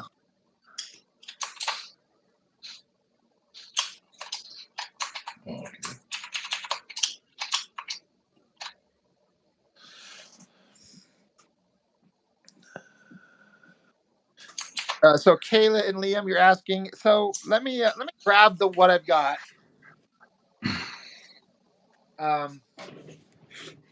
So what I'm drawing right now is I've been working on a Masters of the Universe fan comic, which a lot of people go like, why the fuck would you do that? Because I come up with the story, and I've talked about this recently. I think anybody who's a creative comic artist, amateur or professional, like you have a million ideas in your head, and so rarely do you ever get them out onto paper. And I was like, damn it, I'm going to get this one out. I'm going to make this one. So I've made all these books right here. They're, I make them graphic novel size. So this is book 1 right here. And then, oh, that's book 2. Got them out of order. There's book 2 right there. And then We got 3. And then book 4. I like the back cover on this. I always like to show off the back cover. And then book 5 is the most recent one I've done right here. And I'm working on book 6. Just a fan comic. They're all black and white. I can't afford to pay a colorist, nor can I afford to print a 120-page color book. So I just do black and white. That's cool. That's like go back. So that I forgot there's a delay. When he's standing in front of that cave, that's almost what I'm doing on this piece. You know how you've got it, He-Man standing in front of the cave. Oh yeah. But, yeah. So the cave is black, and then my plan was to have Claymore like white against that. So look, if you've done it, it must mean it's a good idea. I don't know that you can say anything I've done is a good idea. Done it, but it's me trying to work out all these ideas that I've got in my head and come up with the best version that I can do and tell the most interesting story. And there's so much work. Like that's good. So is that She-Ra? I don't know He-Man. That's She-Ra right there. Yep. Some Kirby Crackle. Yeah. Let's see. Okay, Comic says, "Holy Jesus, Rob, that's dedication." I mean, I just kept coming up with this story, and it just kept growing and growing and spinning off into directions. I'm like, oh my God, this would be so interesting. I wish that I could read this story in my head and give it to other people to read. And that's what I was saying, where it's like, I got to a point where I'm like, I'm not going to have this story not realized. I'm going to make it. I'm going to draw this. And again, I'm halfway through book 6, which will be the final one, the final book. And then I'll have 6 volumes of this book that people can read. But next time you're going to do an independent IP, though, right? Next time, my next plan is to do something that is my own. Kind of depends on a couple variables of what that will exactly be, but but part of it's because now that I've got a little bit of an audience, you know what I mean? I've got some people to look at stuff. It's a little bit more encouraging to like make a thing of my own, because I could a little bit more of an opportunity to get it into people's hands. I mean, I've heard some people say like they create comics for themselves. I don't care who sees them. I'm like, all right, I appreciate that, but that's not me. I want people to like that. You know, it's I don't want people to see my old stuff. It's intimidating to put it out there, but I'm only making it because I think it's interesting, and so I'd like to know if other people think it's interesting too. Yeah, it's definitely scary. Like that's the biggest thing. Like once it's out there, I mean, I guess it's like so small. It's not really like people are gonna be like, oh my God. But like once you finish it and you put it out there, they can like judge it and be like, nah, this is trash. You should learn to draw better or something. Yeah, and that's fair. And I'll get that on occasion, and I get it. I'm not pretending like. Have you really had people say that? Nah. But I'm always trying to grow and get better. But again, the only thing I can say that I can definitely throw out there as I can say this is that like, again, so many people talk about the things that they're going to make and never do. I'm like, I made the thing, good or bad, I made it. And so, you know. Well, yeah, but how many people actually do it? Like, that's the thing. Like, there's so many like comics. Like, I'm drawing a comic or trying to do it, and they like don't do it, or they do 2 pages and they're like, oh, this is going to take me forever, and it literally takes so long. Like it takes ages. Yeah. And then So you go. But Kayla and Liam says, "Oh, the contrast! I love it. How you can tell a story without color is so cool." I mean, well, yeah, black and white comics are a thing.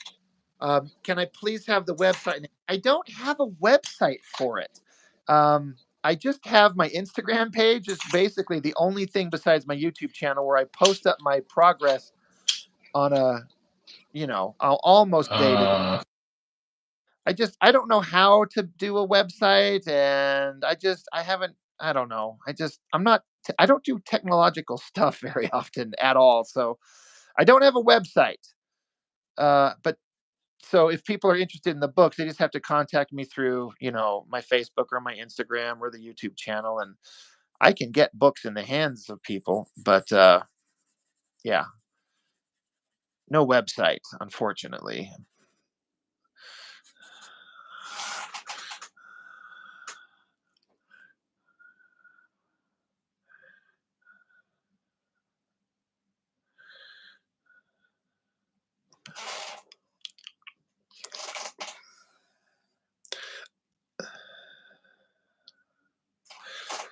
Uh-oh, Nathan said his phone died. Uh-oh, he didn't have it plugged in. That sucks, man. Someone saying, put this chest hat on. Rob, what kind of influencer are you? Gayton, that is the best impersonation of Jessica you could ever possibly do. That is 100% correct. That is exactly what she would say. And yeah. And then I respond with, I'm not an influencer. I'm just a chucklehead with a YouTube channel that's somehow kind of working.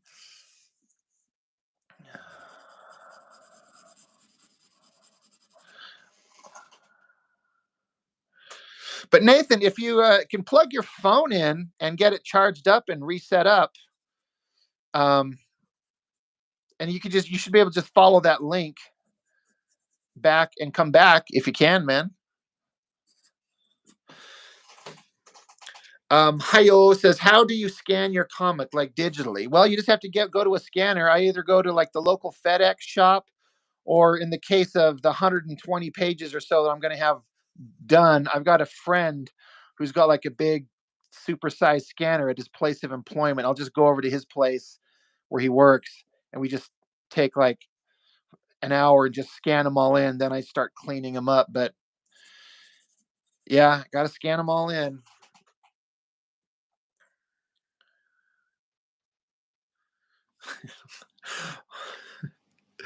What did I list the things that influencers are? What are you talking about?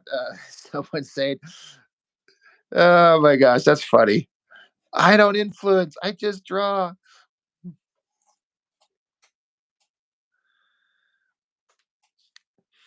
Oh, Michael Delafonte. You say I have done like 10 books since 2020, taking a break, working on Instagram. Well, shit, man. Thank you for that super chat.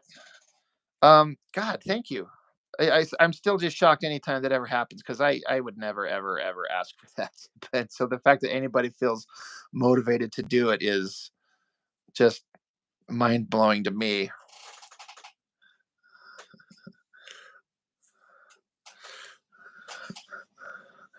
But yeah, Kayla and Liam, I have a Facebook page, just Robert Norton. Instagram's an easy page, or an easy app to use. You just download it and just start looking, and then you can start searching up people. Antoine Dennison, you said you've definitely influenced me. Seeing your work as a real kick in the fanny to get my book done. I guess that's fair. I thank you, by the way. I appreciate that. I take that as an extreme compliment, because I've started trying to incorporate into my videos ever since the Ed Piskor thing, which makes me really sad. How they used to say, give them your marching orders, and it would always be read more comics. And on occasion, they would say, make more comics. But I'm trying to I want to say, go make your comic. That's my kind of phrase. Make your comic. In fact, I even wrote it up here on my wall right there. Make your comics. That's yeah. So if and I've heard a couple people say that seeing what I'm doing has kind of influenced them to get working again. It's humbling, and it's really amazing to hear anybody say that. So thank you for saying that, Antoine. It's very humbling. I appreciate it very much. Someone saying, I recognize all influencers as chuckleheads who post things they like. That's funny. But yeah, Michael Delafonte, thank you for that, man. Thank you. Trying to scroll back here and see if I missed any important.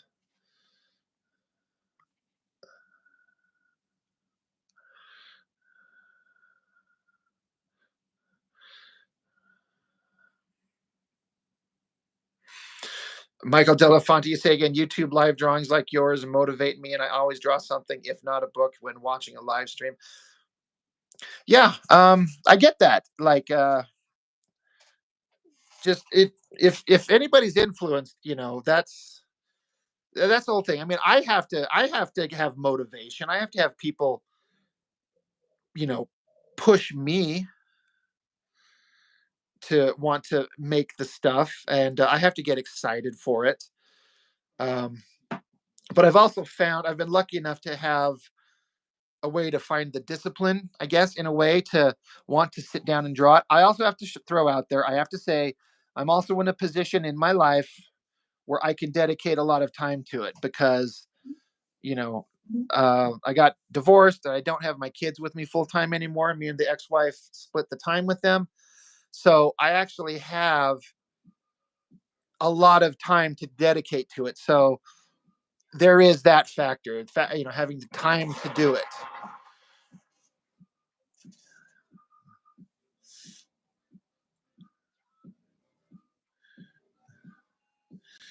Someone saying, you say you have the time, you fail at the writing, which limits what I can draw. I don't know, man. I think you're probably better at it than you give yourself credit for. I've seen enough of your art. We've talked. Someone saying your stuff. I think you could do it. I just think you just need to just jump in and just do it, man. Just make it. And I think you'll find yourself more successful and happier with your results than you probably are giving yourself credit for.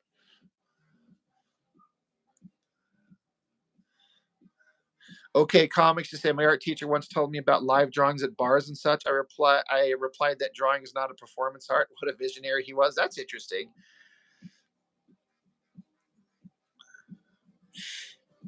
Yeah, Nathan says start something small like 5 pages. I think I said the exact same thing to him recently. We were chatting on the Discord. I was like, just make a 3 or 4 page proof of concept of your idea. Just draw it out and make it. I bet you will come up with something that you'll be pleasantly surprised with, and it'll motivate you to keep going.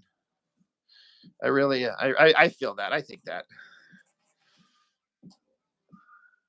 D man, you don't have time or the resources to make a comic. You're more of an animation head.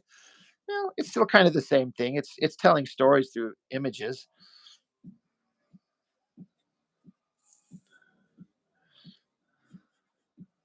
But yeah, having the time to do the stuff is that's that's hard when you got a job and if you're married and kids and life and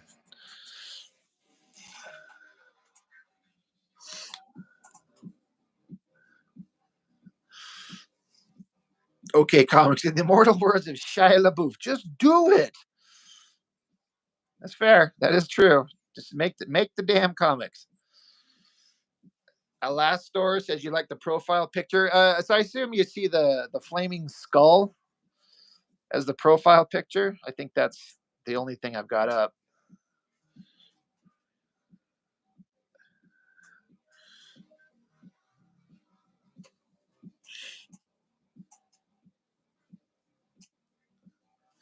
I get it. Someone saying like the writing part, but I don't know, just make something simple. Even I think it would just be like a motivation. Like it doesn't have to be complicated. Just do like a movie trailer in comic form. Like this character, the villains, the thing that they're going to have to do. And then just draw. I don't know. I think it could work. Just you know, some step in the right direction.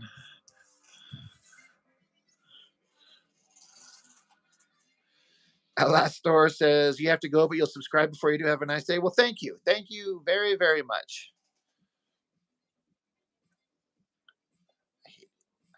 everything about this arm that I just drew.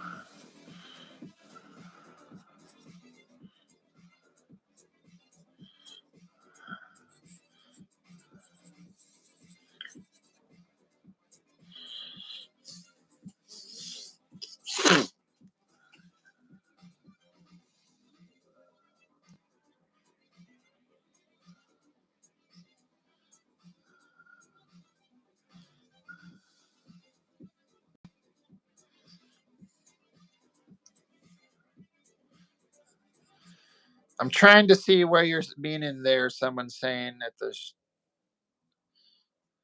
shoulder. I'm kind of not liking any of the musculature I'm faking on here. I gotta rework the entire musculature of this arm.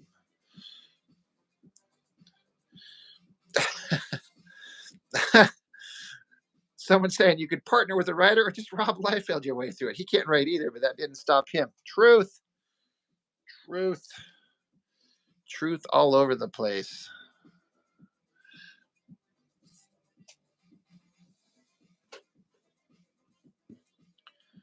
God, just reminded me I've got to record a video for tomorrow. I don't have one queued up again.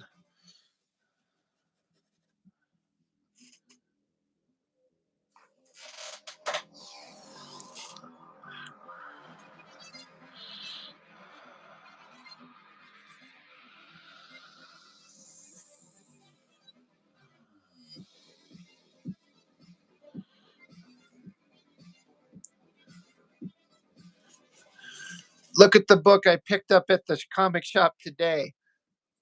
Randomly thinking of things I need to do. I saw the cover. I'm like, oh my God, Shadowhawk and Vampirella. If it's drawn by Texeria, this would be the greatest book I've ever read in my life. And no, it's just drawn by Valentino. That's okay. This will probably be up on the channel. Well, it will be, whether it's tonight or tomorrow. I don't know.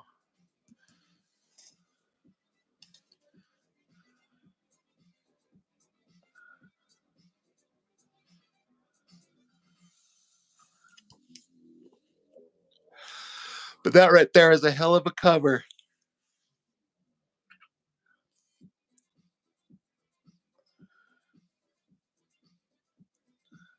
It's maybe the best image of Shadowhawk anyone's ever done.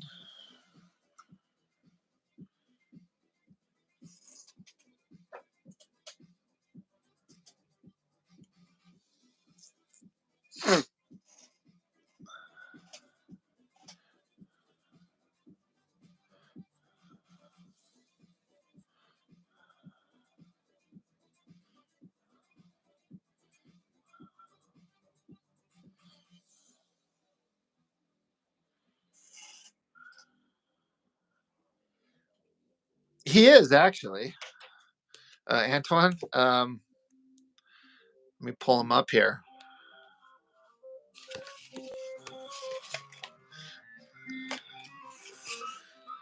But yeah, Shadowhawk, the original one, he's a black guy.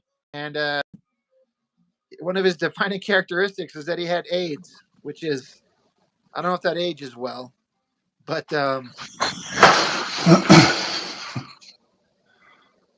Okay. You're back. Yeah. Sorry. I plugged into a charger, so hopefully that'll keep it going. Yeah, I mean, mine's constantly plugged in just in case. Yeah, for that exact reason. It was like on one night I was like too lazy to charge it before I go to bed. I'm like, okay, nah, I'm not doing anything tomorrow. I don't need it. It'll be good. Right?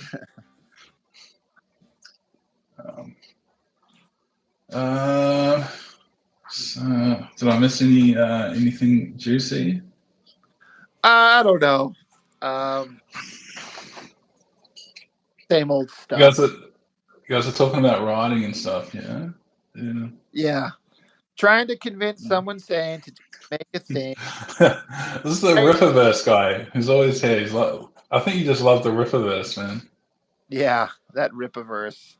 Again, I don't know much about it because I haven't seen the books, but I've heard a lot about how not great they are.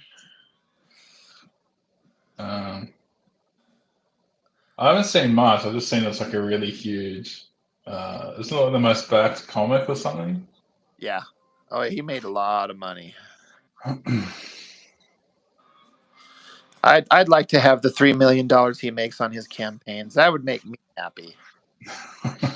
Hey, he's got to pay for the colorist, dude. I mean, you just got to take these expenses into account, okay?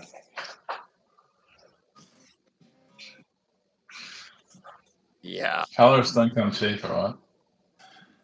What's that? I'm sorry. I was saying colorists don't come cheap. Yeah. Right. That's exactly right. I've colored a couple of my pieces, but man, it's the most tedious thing. Cause yeah, I just hated like every moment of it. I'm like, oh, never done this. Shadowhawk, Jim Valentino. Hold on, let me grab my comics for one.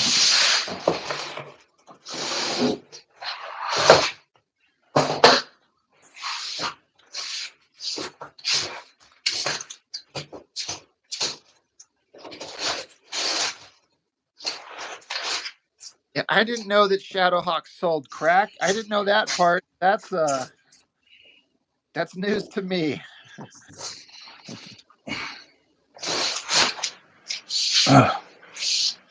But You guys know who the it was never that interesting of a book to me, that Shadowhawk book, because it's not anything that I feel like is what Jim Valentino was excelling at, is this dark, grim and gritty stuff. But he had to do it because he's going to Image Comics. So you know what you need, Rob? Darkhawk. Okay, that is where it's at.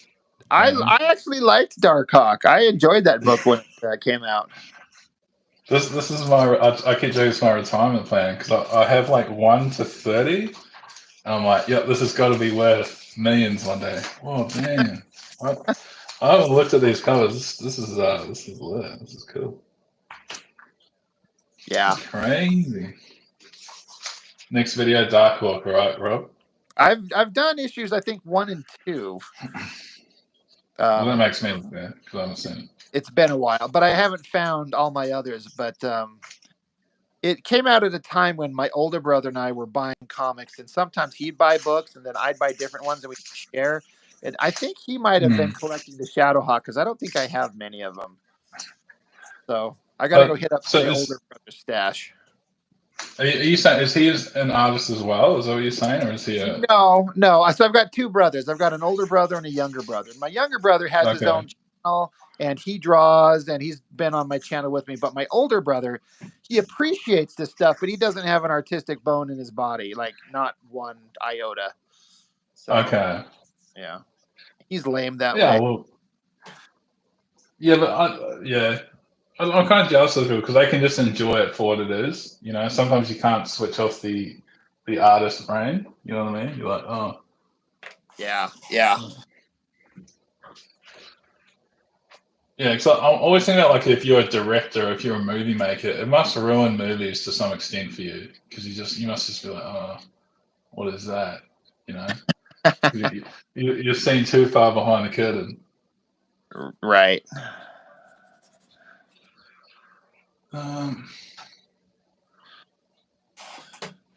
Shadowhawk is black.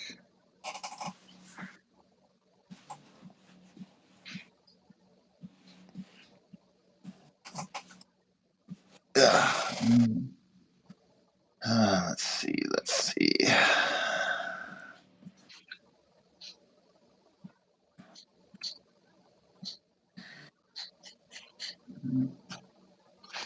But I think it's going to be interesting, like with my comic, because it's not.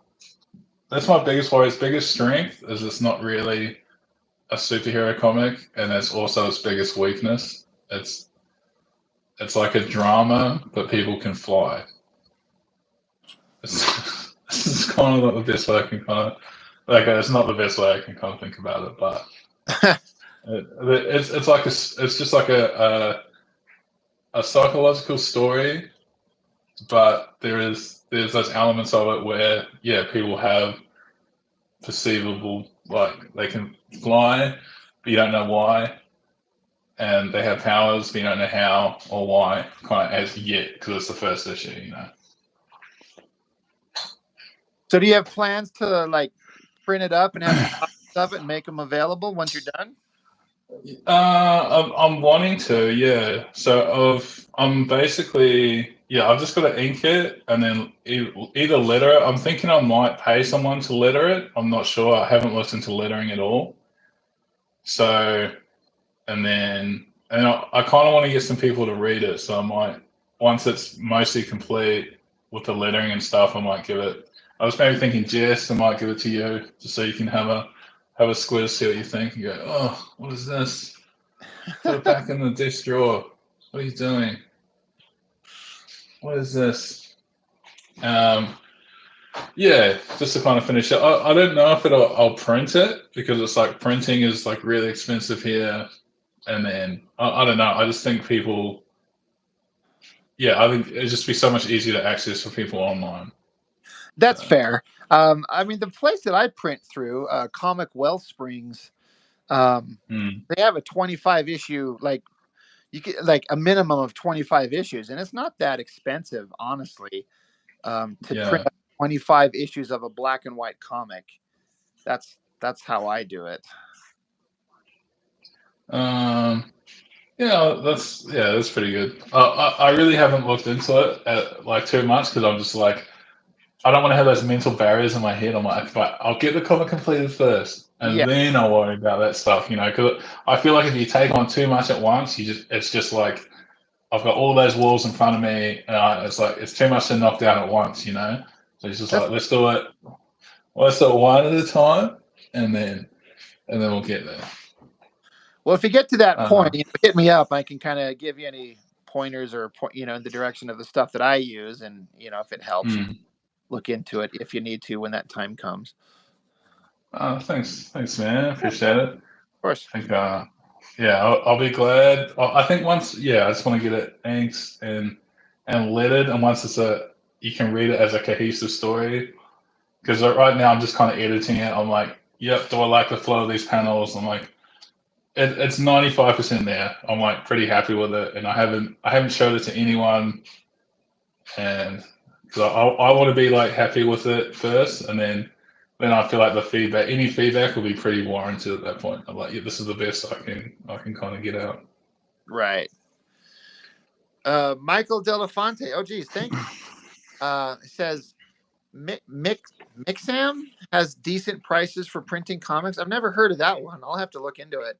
Spelled Mixam. Yeah, I think Australia is like worse. Like if something's like we're like worse than America. Anything in America is more expensive here. Is typically what I've found. Probably. I mean, it's hard. Yeah, I guess it's like how supply chains work and what's available and how how everything's lined up. You guys just live in the land of the free. Really good. Yeah. You know what's funny though? I've set my comic in like pseudo America because it's like it's not in any like real place, but it's in I always like mountains, so it's like the mountains of I don't know what's a mountain. I just look at the photos and go, oh, they look like nice mountains because we don't have nice mountains in Australia, where you guys have some really cool like ranges, with like cabins and stuff. I'm like, that looks like a much nicer setting. And it's like it's kind of set there. Yeah, well, right here in Utah, where I live right up against some big, beautiful mountain ranges, and a 20, 30-minute drive, and you're up in.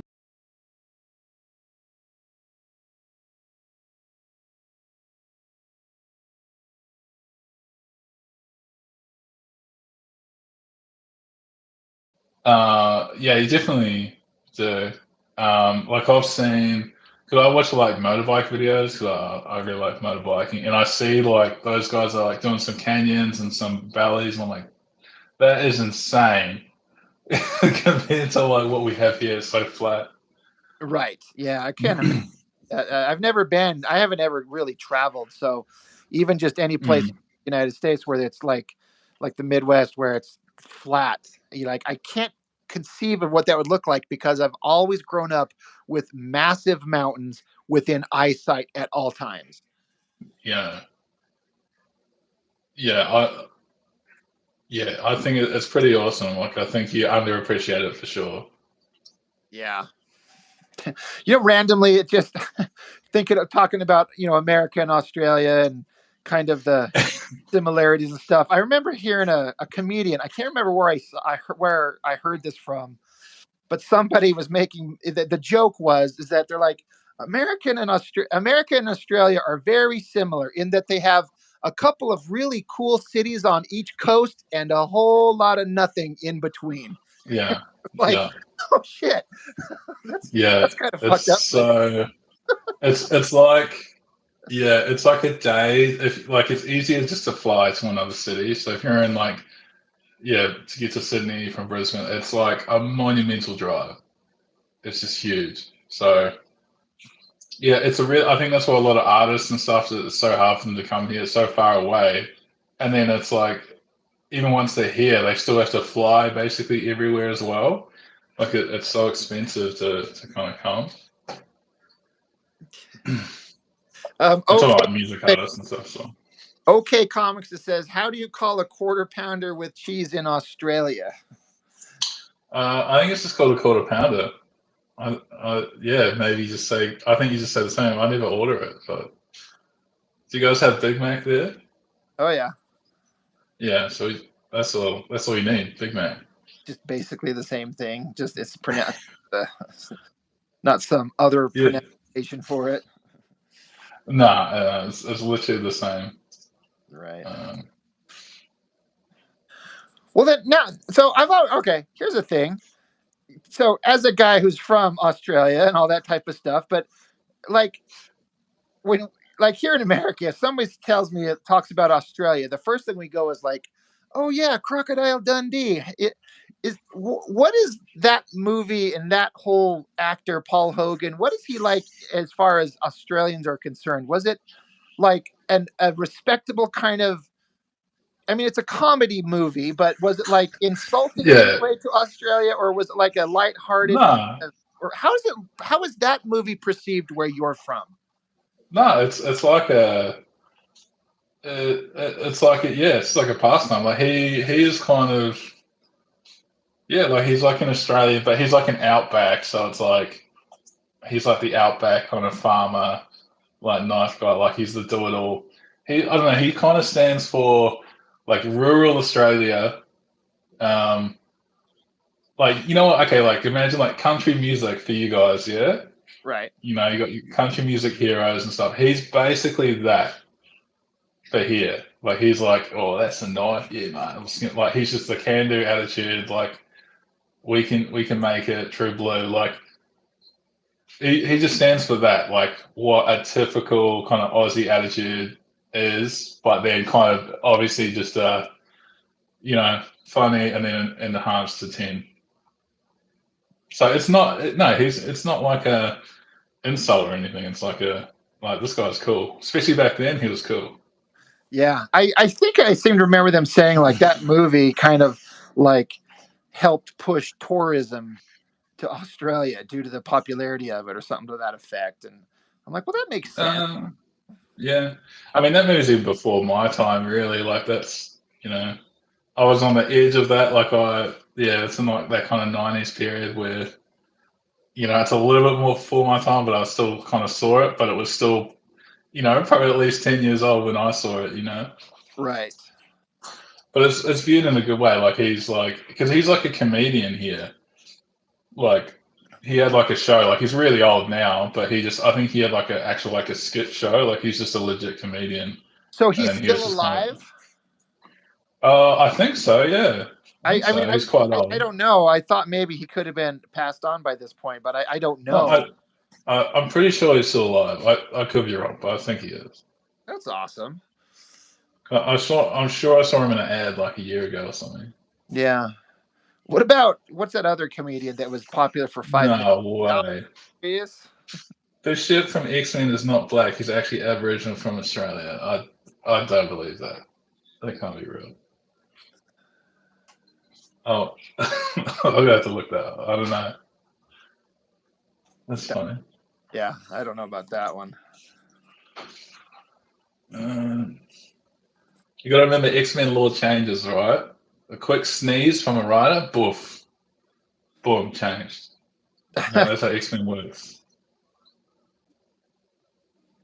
I was going to say, well, have you seen? Did you watch the new, like the He-Man program, the Netflix cartoon? I did. Yeah, did you like it?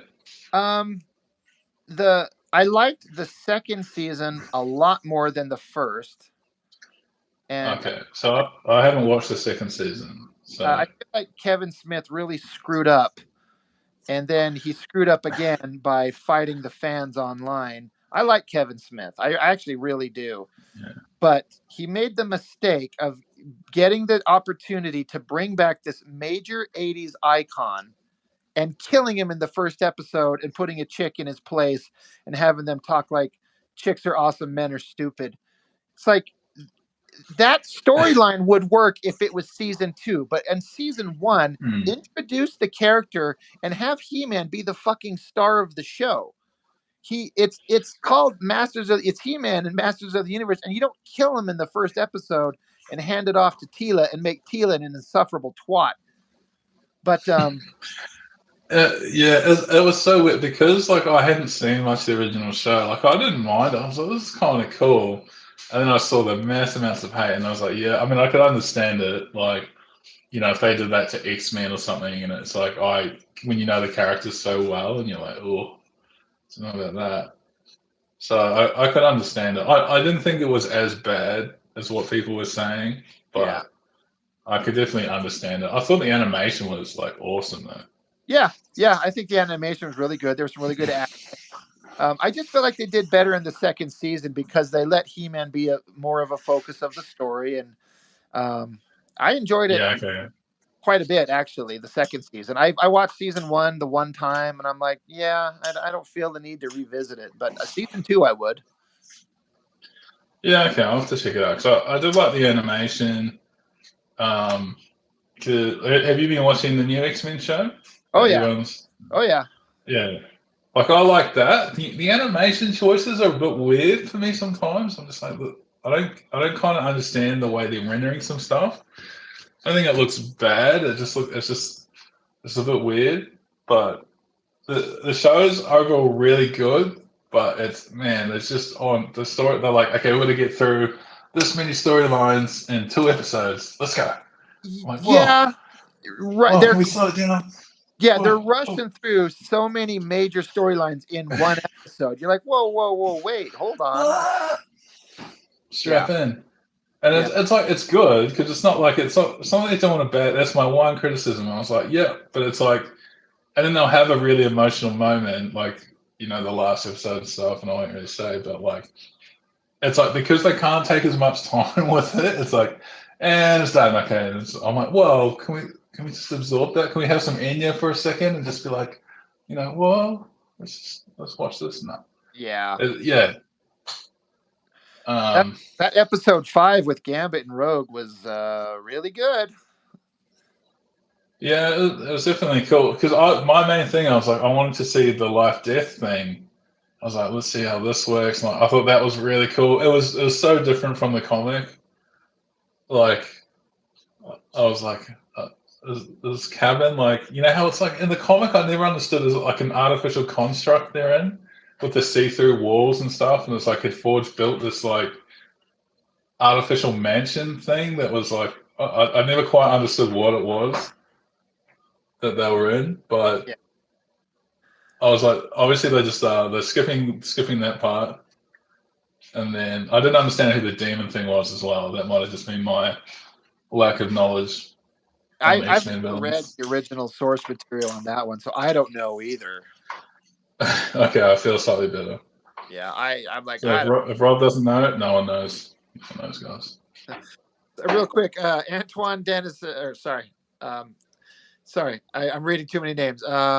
D-Man says, Rob, you know Kevin Smith smokes too much weed. He actually gave up the weed. a little bit ago. I want to say in the last year or something like that. He stopped the pot, which I think he should. But Didn't he give up everything after his health scare and stuff?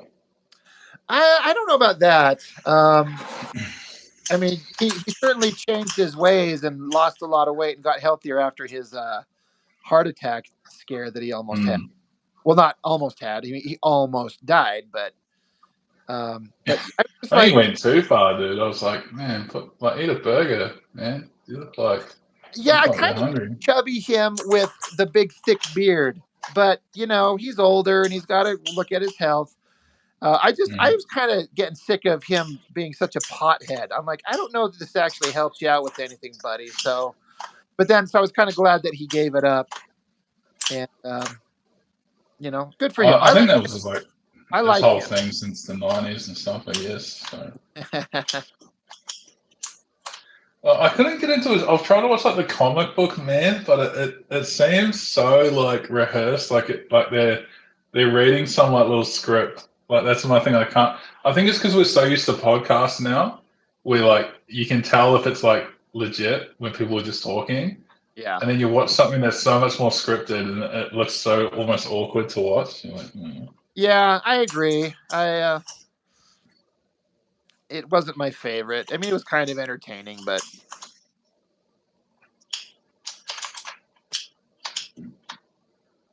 I'm too scared to draw this face live on stream because it's actually the hardest part for me. But let's do it. No one make fun of me, please.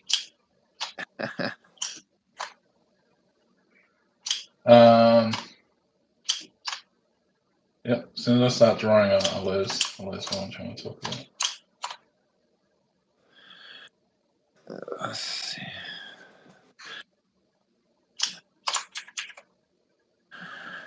What time is it there where you're at? It is 2:34 in the afternoon. Oh wow! Yeah, it's 10:30 at night where I'm at here. That's when the creative juices start flowing. Kind of, and I'd keep going. I'm gonna have to jump off here in the next half hour ish. I've got to take my roommate to the airport in the morning at like got to get up at 5:30 in the morning to take my roommate to the airport. So, is she flying home? She's she works for Amazon, and I guess her job there's some other site out of state that needs some knowledgeable people to train up their staff. So they're paying for her to fly and travel and room and board for 2 weeks to go to Ohio or something like that to like train up other people. And it's like a fun opportunity for her. So she's like, yeah, I'm going to go do that. So she's like, I'll be gone for 2 weeks. All right. And then she's like, will you drive me to the airport? I'm like, and you're like, I knew there was something coming. I knew there was, and it's okay. I mean, she'd do the same thing for me. So I don't mind, but I'm like, I'll have my place to myself again for 2 weeks. I'm going to throw big old parties. I joke. And then I'll just be like working and then coming home and napping and then drawing comics, doing the same damn thing. I've done that so many times. I'll be at work midday. I'm like, man, I'm gonna get so much art done tonight. Oh man, so good. I come home, I'm like, oh, can't move. Oh my god, sleep.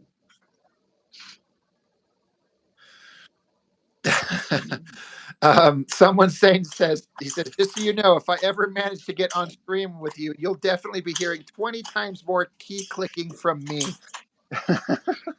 Can you guys hear my clicks? I'm so I can hear. I mean, I don't care, you know what I mean? But he says short thing, and I'm all about the tall key old school keyboards. Oh, that's funny.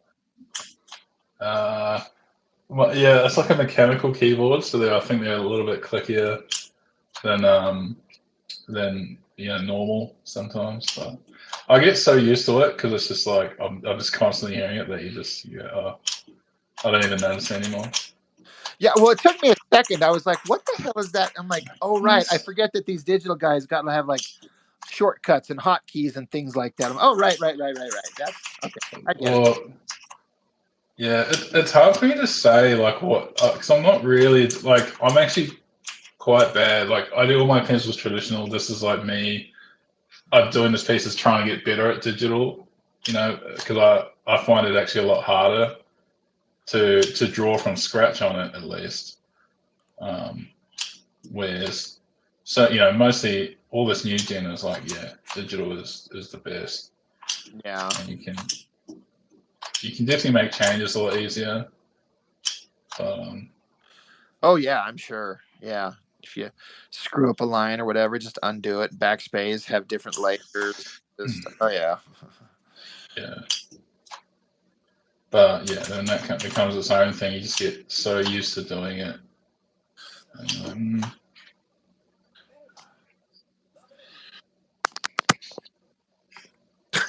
D-Man says he just wants to see my friend Bobby on the stream. Well, I don't know if she'd show her face. I should get her on here for. Is that your flatmate? Is that what you're talking about? What's that? Is that your flatmate? Oh no! So Bobby, my friend who comes with me to my comic conventions, I was saying that she sits there with me, and I mean, she's an attractive lady. I'm gonna pull up a picture of her from my Instagram with us sitting at the table. Oh, okay. This is dangerous. Bring out the Instagram on live, man. It's dangerous. Right. Let me get the pull up here. I mean, we all know Jessica, and she's pretty easy on the eyes too. Hey, I never said that. I would never say that. You could say it. It's true. We're telling the truth. I don't want a husband hunting me down. Yeah. He can run faster than I can. That's my friend Bobby right there. This is picked like 10 years ago. Okay. And then this is us at a comic convention there. And then that's her, because she sits there and draws with me, throwing up gang signs and shit. Nice. But Does she draw comic stuff, or does she just draw? No, I mean, she'll draw comic characters, but she doesn't draw comics, but she just does art just in general. She's really good. She has like a side business making signs for people, like going to businesses and painting big letter forms on windows and signs. She's really good at that. Okay, so actual talent, actual money making talent. That's what you're saying. Seriously. Yeah. Let's see. Oh, since I got this up, there's a picture of me with Jim Lee. Oh, really? That's Anybody who wants to be jealous, let's see. Yeah. He came to Utah and did a signing at a comic convention, so that's the smallest I've ever seen Jim Lee look. I'm like 6'3", so, and he's like I'm like 6'1", so yeah, he's a little tiny guy. He seems like a genuinely nice guy. Like he does. I watched like a lot of his drawing streams as well, and he's like he does a lot of stuff that I'm like he doesn't need to do this stuff at all, And I think that's when you can tell someone loves something or they care about it when they're just doing it. It's like that dude's got so much money, he just lives in his mansion, never seen a lot of day again. Yeah, that's the other picture of my friend with me that she comes to the Comic-Con. We always sit and see, just a man is the ladies, right? Right? I mean, ladies man. Yeah. Here's her art. If you want to see the kind of art she does, there's a drawing that she did at the convention right there. She did that one. Nice. And then she did these paintings like this right here. Yeah, that's cool. And then she get along with Jess, like that sort of stuff. I loved this one. This like moon, and there's like ghosts swirling the moon. You're looking up through the trees. Oh, yeah. So I was like, God damn, this is really good. So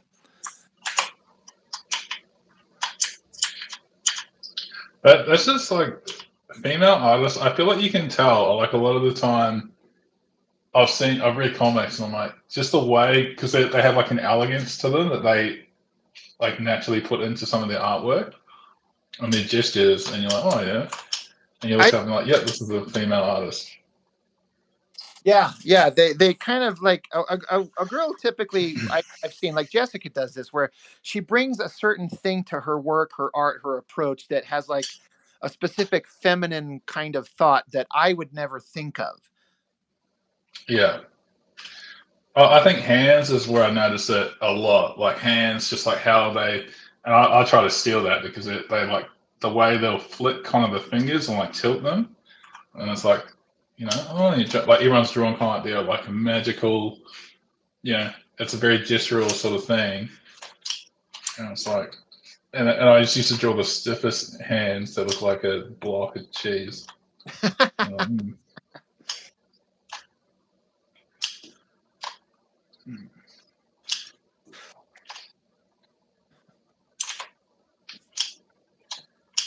Three-quarter noses, people. Don't do it.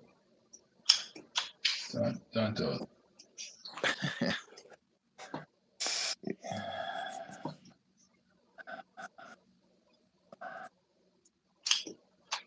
This is how you cheat digital. You go, oh, is that mouth on the wrong angle?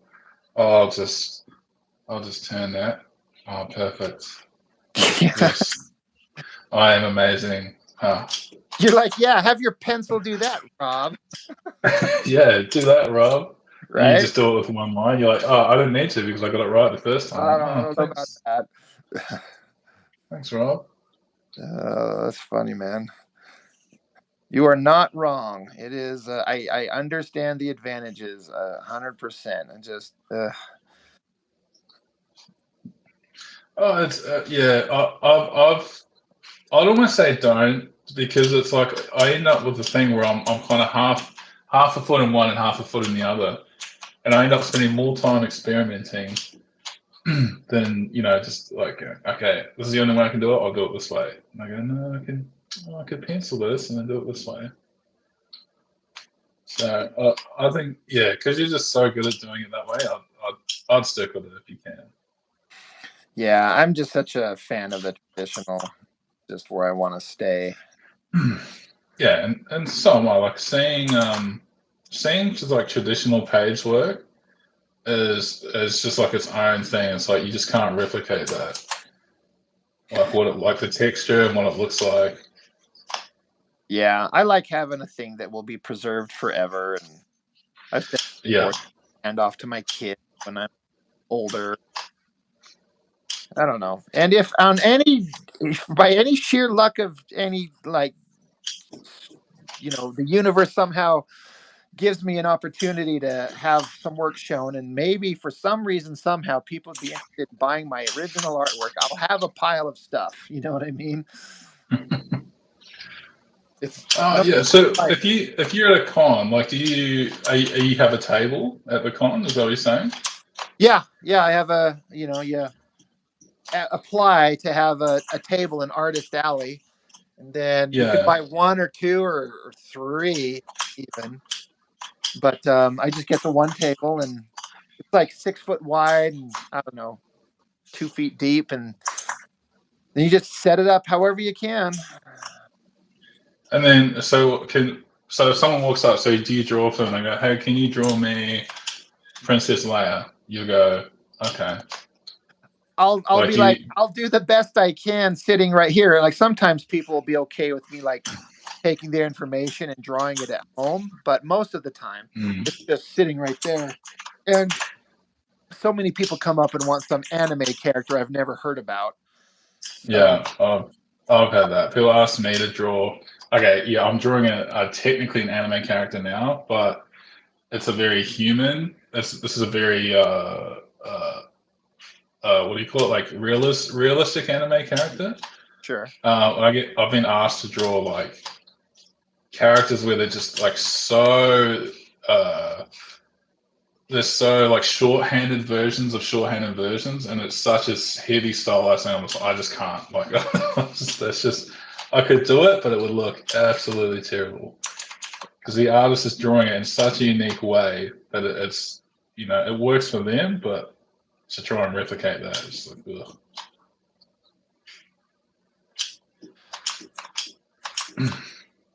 Just it'd be like you trying to draw a Liefeld, Yeah. You could. Oh, beautiful. I feel like you could do a pretty good Liefeld stuff, actually. I don't know. I think I've talked about where I'm like, I've wanted to like try to just redraw an entire Rob Liefeld book just to see what it would be like. You did that book, right? That remaster one he did, and You got Piscor and stuff, and they all did a page in it. Yeah. Different artists did a page of it was a issue 1 of Brigade. Yeah. I still think those designs are cool, man. Like you see Brigade, like I love Brigade's design. Like it's just so, it's just so huge, beefcake. I'm like, that's just cool. Yeah, Liefeld can design things. Just his execution of it sometimes is rough. But who am I to judge? Like, I don't know. Oh, wait till you see mine. Then you'll know execution, mate. Right. You'll be like, oh, I'm going to execute this comic. That's what I'm going to do.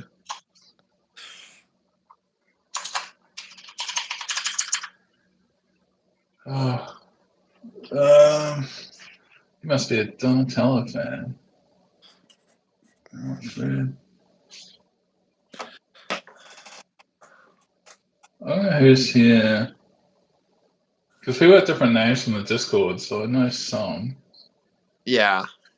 Who's D-Man in the Discord? He's not in there. Oh. Well, what are you doing, D-Man? You're not just... Are you too good to join the Discord? Too good? Yeah, Bubba. I bet he's in the David Finch one, thinking he's all high and mighty up there. I think he's too good for us.